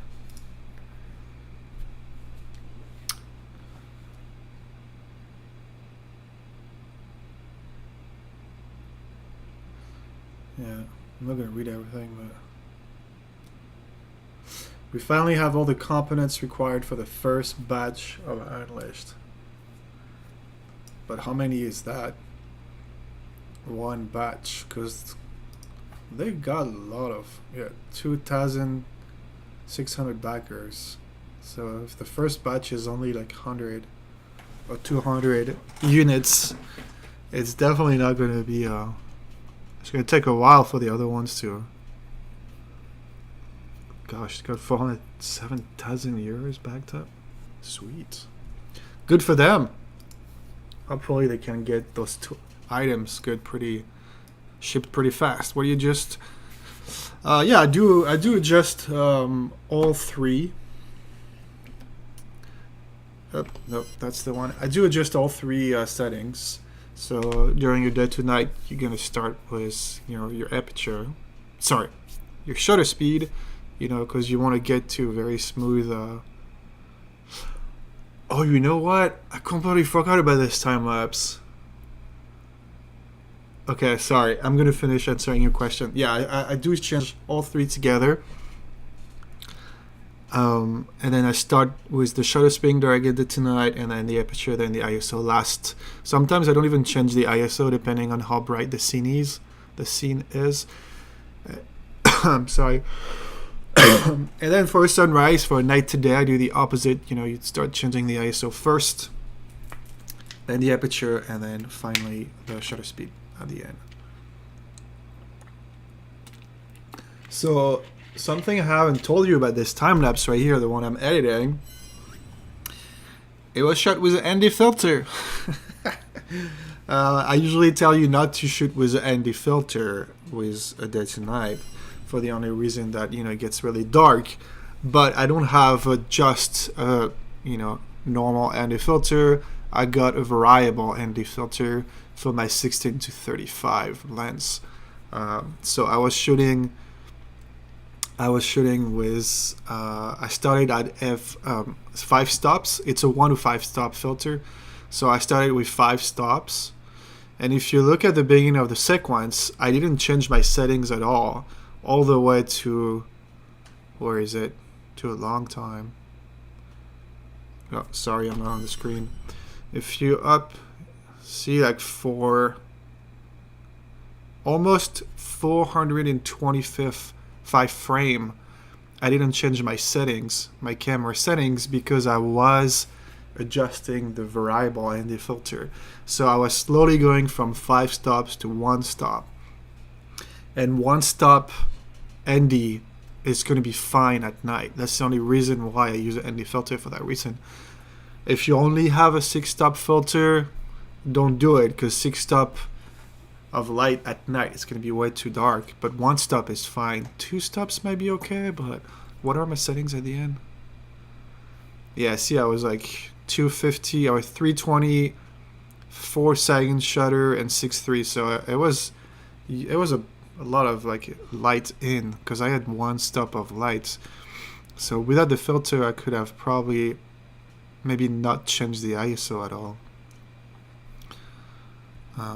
But yeah, if you have a variable ND filter, you can do a day to night with this, because 1 stop is fine, and that way you can have a very slow shutter speed all the time. See, I started with 1/20 of a second, which was perfect. I'm going to do a YouTube tutorial on this, on how to shoot a day to night with a variable ND filter. Alright guys, we're almost done with this one. We can switch to the next time lapse after this because it's been almost 2 hours already. I'll do a live with After Effects cleaning. Maybe next week or a couple weeks from now. Because there's a lot of cleaning to do. I might not do it on this time lapse, so I'll see if I... Alright! Oh, I got the ding. Let's watch it. Beautiful. Damn, this boat's at the beginning. I might remove that boat. A lot of... there was not a lot of birds. It was a lot of helicopters. Damn, that looks sick.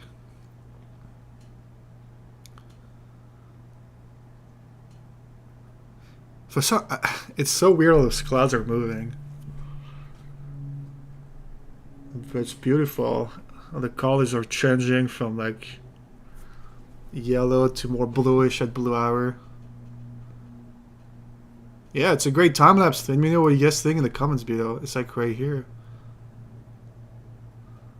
Yeah. Nice. So, if I remove the visual preview, it's hard to see here. It's hard to see. But yeah, basically it was 425. 425 is right there. So see, almost half of the time lapse, I didn't even touch the settings. Because that's a variable in the filter. So I was starting 5 stops here. And then I was slowly rotating the filter all the way to 1. And when I reached the 1 stop, I started changing the settings. But it worked. It worked. So yeah, I started right here. So it's, yeah, it's like a bit more than a third of the time lapse without touching the settings. And it allows you to start with a decent shutter speed as well. I'll do a tutorial on this. But yeah, great time lapse. Let's go to the Dead Tonight Sunset Wide from Weehawken, because this one is sick. You know what?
Hi guys, I'm back.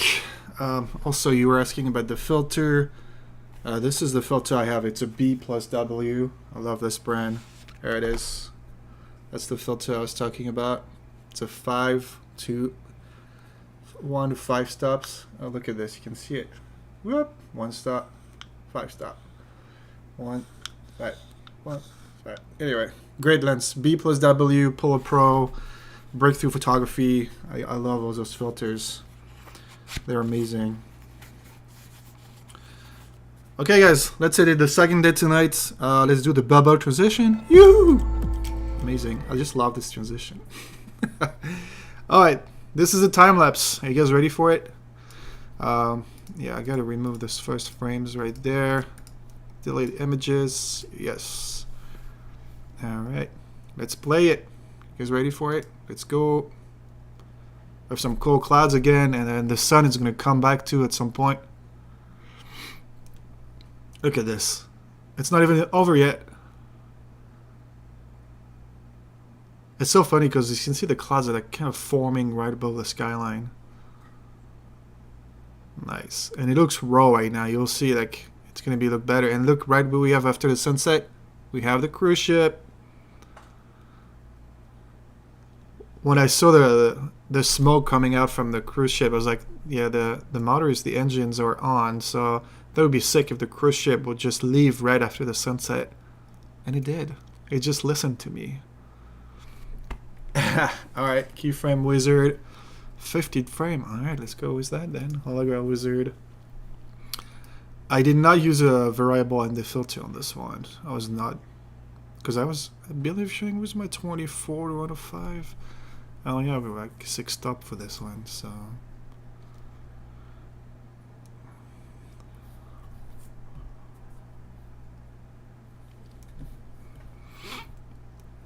Alright, are we good to go on Lightroom? Okay.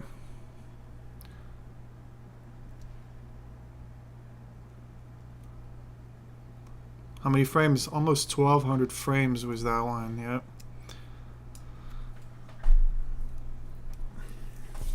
I was shooting at 6-second interval, I believe. I forgot, I didn't look. For the only reason that I could tell something was going to happen, like with the clouds and looking west. I could tell, like, yeah, I was 6 seconds, so 6 seconds is usually the minimum interval I use. 7 is usually what I use the most.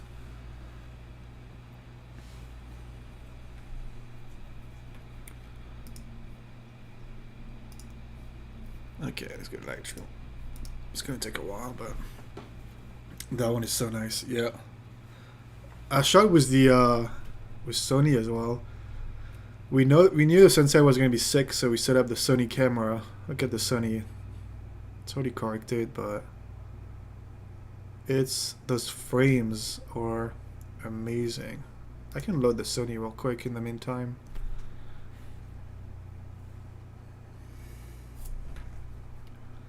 It was my first time lapse ever shot on a Sony camera. So yeah, the pictures are pretty small, like 4000 by. It's a 12 megapixel camera, I guess. So that's why. Which is make it good for video in low light, but definitely not for photography. I mean, you can still work with it. When you're used to super sharp images, it's definitely not the best camera.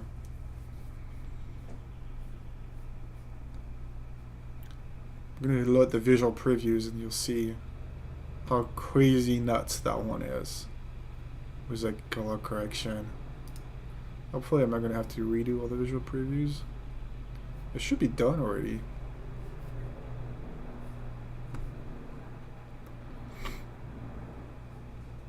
No, it doesn't want to do the visual previews. Really? I have to click on all of them? Anyway, I'm just going to go get like that frame right here. Look at this. Oh my goodness, that frame is nuts. Oh, this is crazy. Right here. Wow. Can I play it or? No, doesn't want to. Anyway, it's fine. This is crazy. So I'm gonna try to get the same colors with the Canon. It's a slightly wider shot, but dang, this is amazing. For the last sunset, it was like perfect. Alright, let's go to Lightroom.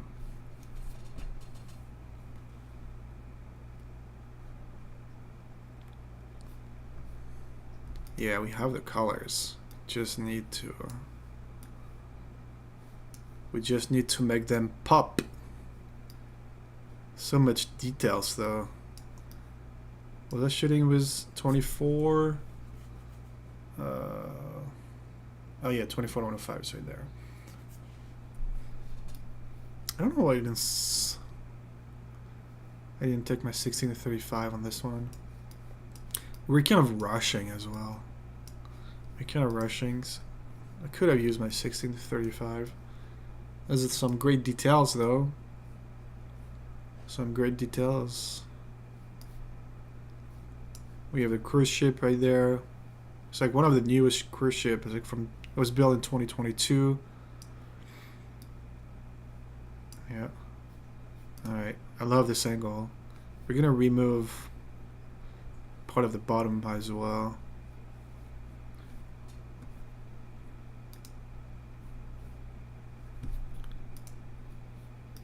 Okay. Let's do some color correction. Oh, I gotta wait for the first frame. If it's just a regular day or night time lapse, you can, you know, start even though it's still importing the files. But right now, I want to watch. What frame is that? 171. No, I should have some keyframes before this. It's just going to develop at least.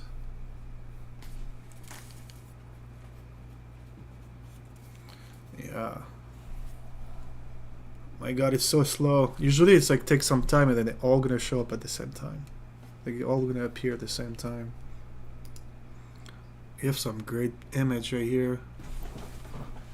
When the sun is coming back, I'm gonna try to get those colors back.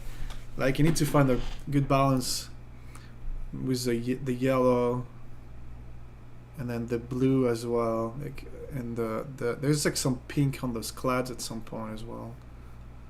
So we're gonna have to find the right white balance and play with the HSL probably.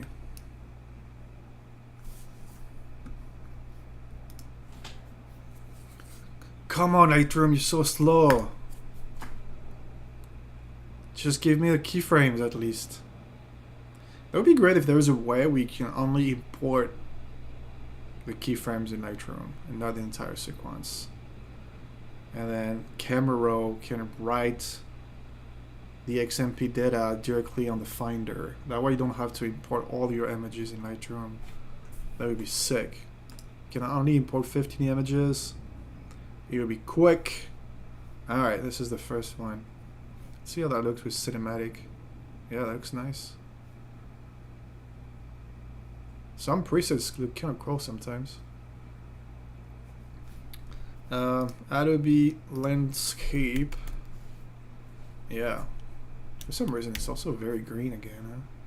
I don't think we're going to have any contrast flicker issue here, so we can use those.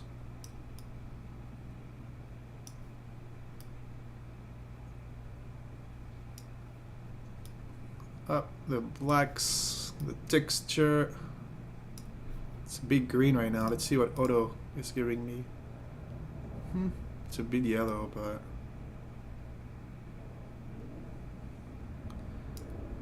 like right now, it was kind of, the clouds look sick though. It was kind of boring. Clarity. Clarity. I feel like what's gonna make the difference is the dehaze. What? What is happening? What is this thing? Can you guys see this? Oh, it was just loading. That is so weird.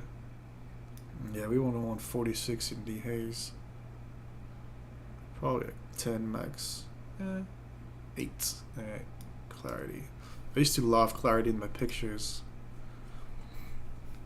I mean, I still like it, but less, not as much. Alright, gonna push the vibrance. Saturation, just remove a little bit. It's still very green right now, so here it is. I kind of want to go to something maybe a little bluer. I like having like very dramatic clouds to be have a tint of blue as well. You don't want only gray. Just if you have a tint of blue in the clouds, that'll be pretty cool. Alright. Looks pretty decent here. It's maybe a bit too purple now. Probably it's doing some weird stuff. It's the new AI. Can do darkness, whites. Yes. No, we don't want to go too much here. Shadows. Yeah, that. What is happening? This is so weird. I get it, it's loading the frame, but why is it doing some weird shape like that? Doesn't want to go away now. No? Only when I zoom in. Interesting. Yeah, I can't really work with that. Alright. It's very intriguing why it's doing this thing here. Noise reduction, we can put a little bit, probably like 10. Why is this doing only like, not sure. And we're gonna do a little bit of upright. We definitely need to fix this wide angle here. Nice. And then we're gonna do auto right there. Alright. Much better. Right? Yeah. Oh man, I love to see the difference. Like before and after. It looks sick. It's a pretty standard editing. Let's see, sometimes if you add it like it's not bad. If you add a preset after, a lot of presets mostly use HSL in the contrast. So it gives you like some idea, some new tones you can use. I like very natural editing. I stay pretty natural. But if you want to go fancy, see that one? No. Yeah, no, I like what I did. I think this is pretty good. I don't think we need to touch any HSL. Let me see the luminance of the blue, maybe. Sometimes it makes. Yeah, the luminance of the blue makes the sky much more dramatic. Maybe a little bit. Yeah, it's pretty cool like that.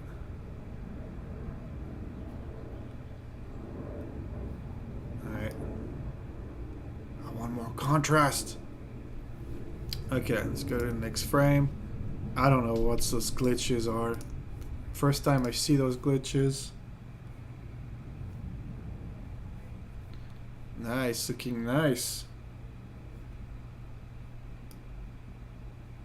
Sky might be a bit too blue in the clouds. Yeah, no, that's pretty good. It's pretty accurate to the reality. Alright.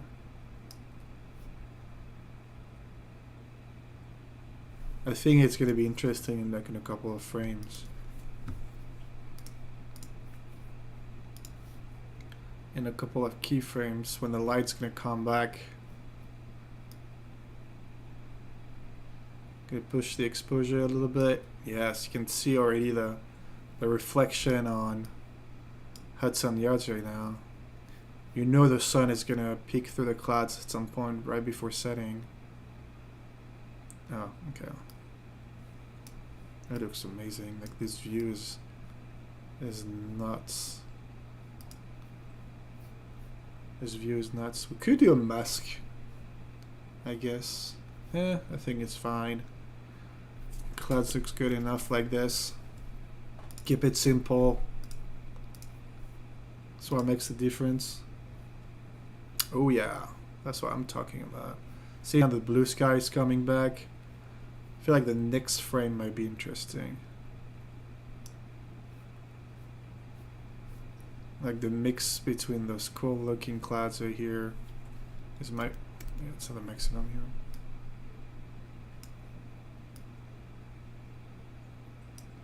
That looks amazing. Wow, yeah. The power of raw image. Getting.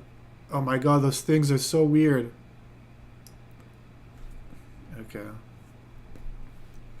I'm gonna push the saturation a bit more. I think on this one, I want really the colors to be nuts. Okay, something like this. I don't know what those things are. It's so weird. Oh man, paying $52 a month for this kind of program and glitches. Stupid Adobe. Maybe I'll go to DaVinci then. Yes, that looks amazing. Wow, maybe a bit green. Gotta play with the white balance here, but nice. Okay, now the white balance is gonna be a bit tricky. Trying to find like the right balance between the two. We have some green here. I really don't like the green on the buildings. So if I do a saturation in the green, will that work?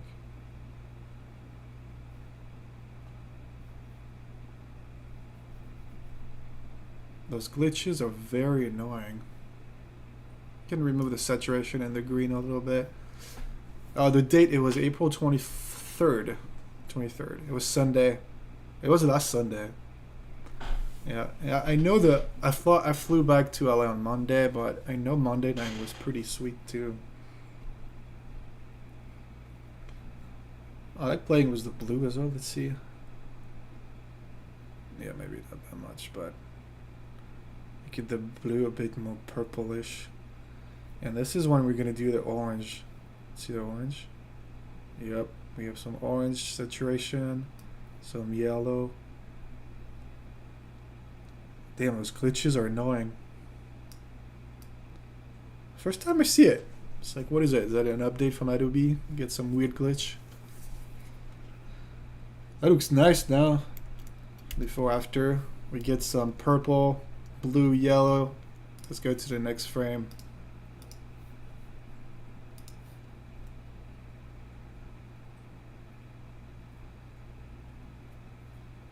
Oh yeah. Nice. Look at the skyline, man. The skyline is so yellow now. Let's see what we can do with it. That's cool. Like, I mean, it's the real colors. Like, obviously it's a bit more saturated, but you can tell the colors are here from the raw files. It's crazy.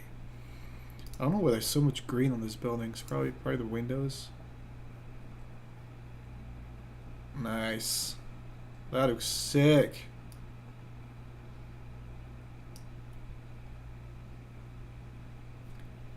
I mean, I like it like this.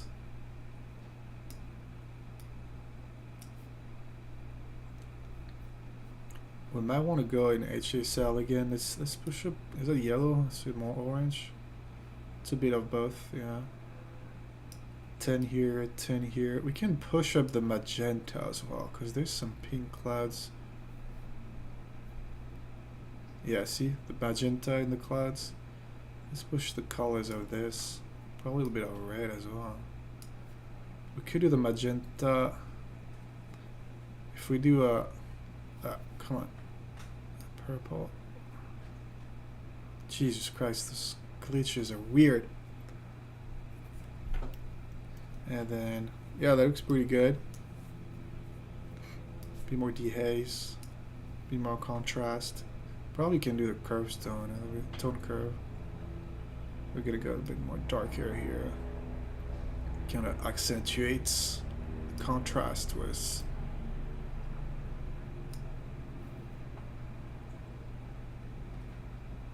Wow, nah, that looks cool. Look at the reflection on the water right there. That looks amazing. Alright, put the next frame.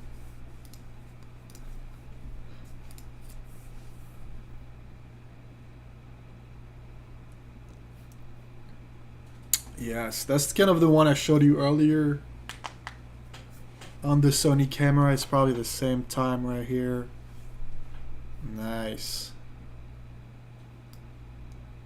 Look at this. Just, man, I love New York City. I know it's so expensive to live there, but I get way more creative in New York than I am in LA. Oh, that's 100% for sure. It's so beautiful, man. So beautiful. I mean, I don't have much to change here. We got all this pink back. We got this orange tones, blue tones. Beautiful. Go to the next one. I'm glad I got the Scholars back, the same one I got in the Sony. Look at this. Like the entire sequence is a painting. This entire time lapse is a painting here. See, like I'm facing like east right now, southeast. So even sometimes to get a good sunset, you don't have to face west. You can, depends of course on the sunset, but we got more colors facing east than facing west on that day. Like I have some friends who were shooting from Brooklyn. We got a nice sunset, yeah, but not as good as us. Gosh, those things are annoying right now. What is ISO 100? Looks nice now. I was probably a bit late with the exposure. It seems a bit dark. Maybe 125 looks pretty good. I want to see if I can push the saturation of this purple and magenta right now. Is this what? Is it purple? No. Oh, there's a bit of purple. So, yeah, there it is. 15. A bit of magenta as well. So that way those clouds are really standing apart from the rest of the sky right now. Looks amazing. Look at all the different shades of colors we have here on the skyline. It's amazing. Alright, only a few keyframes left. I think I'm gonna end the stream after I'm done with the color correction, because it's gonna take forever to do that. It's gonna take forever to do like the keyframes and the, what do you call it? What's the word I'm looking for? The preview images. So yeah, I'm gonna end the live stream after I'm done with the color correction. Thank you guys for anyone who joined and stayed for like 2 hours and 15 minutes already. Appreciate it. Just let me know in the chat if you kind of like those live streams. I'm gonna do one for After Effects. I could do next week. I guess I'm available. I'll do like a cleaning live stream. Could be fun. I mostly do editing. That's true. Can do cleaning live stream in the next week. I could try on Sunday as well. Maybe you can get more people to join on Sunday. Okay. Yeah. I still want to get those colors there. You see we have the sunset reflecting onto the buildings right now. So I'll see if I can push the saturation of those tones right here. Is this orange? Yeah.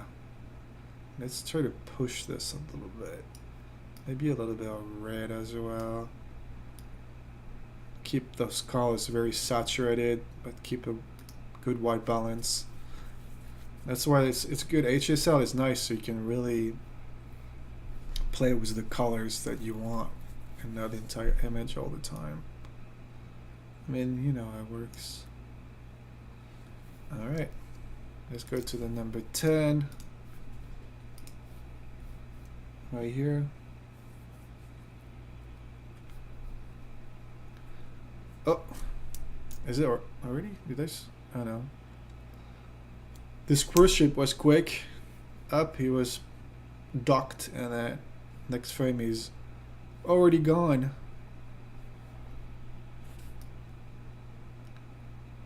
Nice. This is blue hour right now, I guess.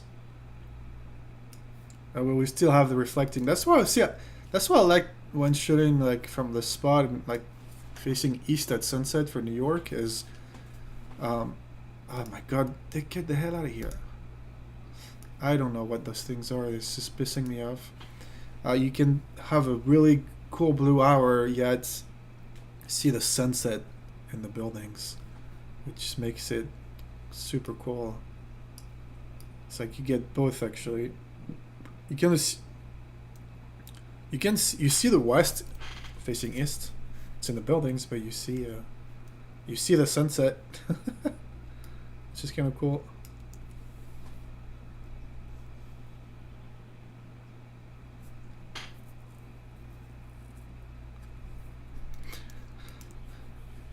Yeah, I was shooting wide. My friend Brian was shooting tight as well on this here. Well, since we're shooting for the company, we don't want to shoot the same thing. So I was responsible for the wide shot. The Sony camera was mostly facing like right like this, tiny bit wider. And then my friend Brian, at Timelapse Travel, he was shooting like right here. He got like a shot like this. So we got like 3 time lapses, 3 camera shooting, actually 3 different brands. He has Nikon, and when it was sunny, I had a Canon. So yeah, we got 3 different time lapses, but it's great to have a wide angle like this too. There's a lot happening. Yeah, so I think here I'm gonna do my technique again of going very blue with the temperature. Maybe something like this, and then in the HSL just remove the saturation for the blue, like right here. Maybe -15 looks good. Yeah. Is that one Vanderbilt here? Yeah, one Vanderbilt is pretty bright. Let's see what it was before. Yeah, maybe too much exposure. Let's reduce the exposure a little bit. Oh, maybe it's the whites. I guess it's a mix of all this. Around this time, you don't want to go too bright. You want to keep the details. So you gotta find the perfect exposure. It's very blue. Oh, you remember what? I have this luminance of the blue down a little bit. Makes it darker blues, I guess. Yeah. Let's go to a -5. There it is. It's a bit better here. Yeah, you gotta adjust those things back a little bit, because like it's not gonna work at night. Okay. It's beautiful blue though. I like the shades of the blue from like the top of the frame to the reflection in the water. It's really cool. Look at this. It's almost nighttime facing east, but then look at the sunset in the buildings right now. This is amazing. Such in love with New York skyline and what you can really shoot over there. If you are asking, yeah, this was shot from Weehawken, New Jersey. New Jersey has the best view of New York. Look at this. It's almost too saturated now for this area. So I might just go back here. It's like the orange, red, yellow. Just tune this down a little bit. I'm gonna keep a little bit though. This is amazing. It's very blue. Just move the blue here a little bit. And maybe a big green too. You can see it's some green in the sky. Alright. Yeah, this kind of sunset are very tough. You just have to play with all the settings and just find the right, you know, colors that fits. And just play with HSL as much as you can.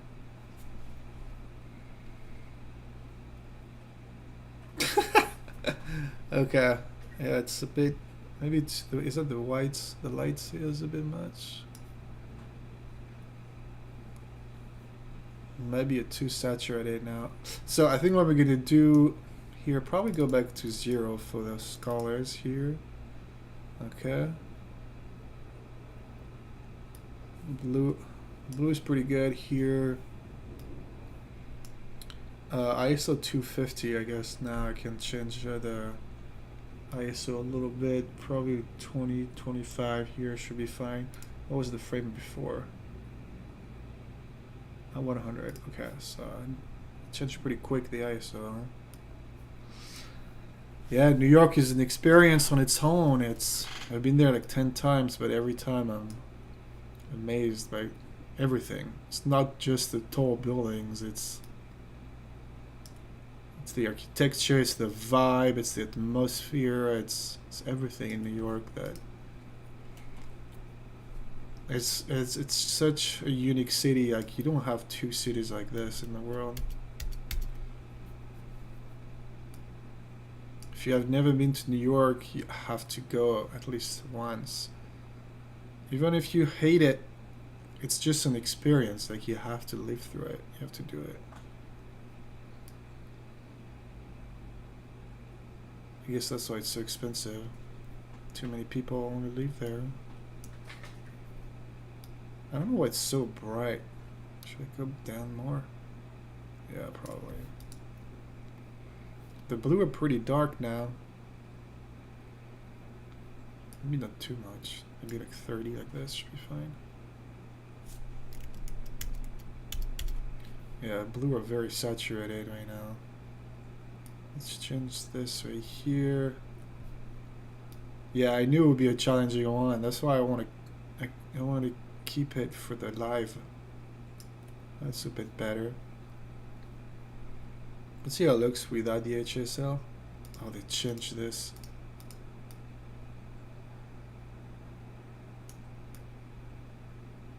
Doesn't want to do it. I want to see without the HSL. Let's show what's not working anymore.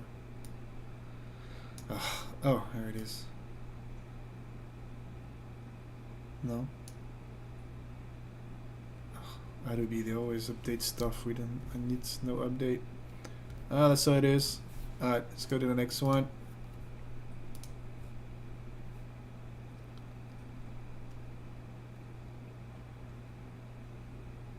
Alright, almost full night time here. We're gonna have to go back to some tungsten colors.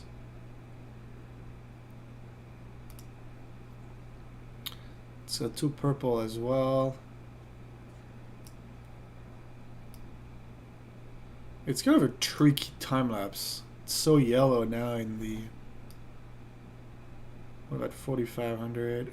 It's so bright as well in the Hudson Yards. I guess it was bright in real life too, because that building is still under construction here. That one here, so they all have like construction lights on every single floor, and we have like this light.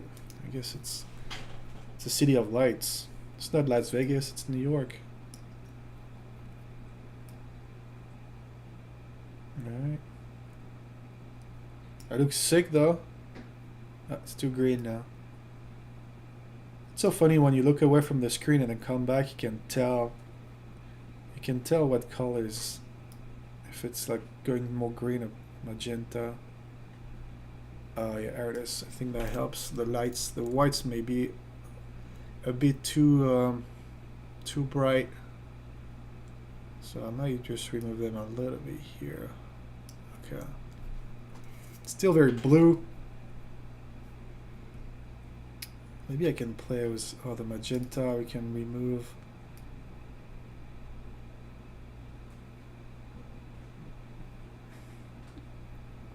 See, just playing with the blue luminance, the difference that it makes in the sky. I might go a bit darker then. Alright.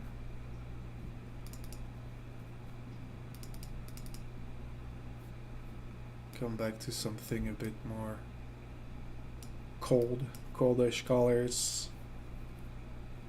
Alright. Looks good, looks good. Second to the last frame, and then last keyframe.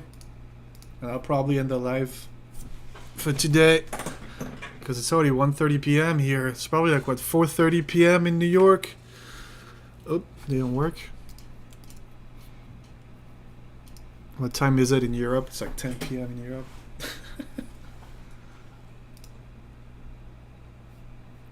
Last frame should be full darkness. Pretty much. Still a very colorful skyline.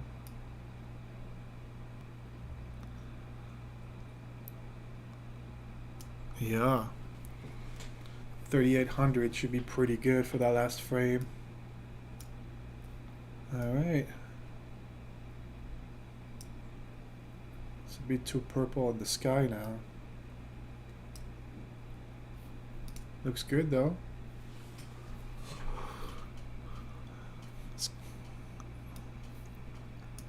Times Square. I love how it looks right now. It's perfect. The white balance is great. Maybe a bit more magenta. right here, and then we can call it.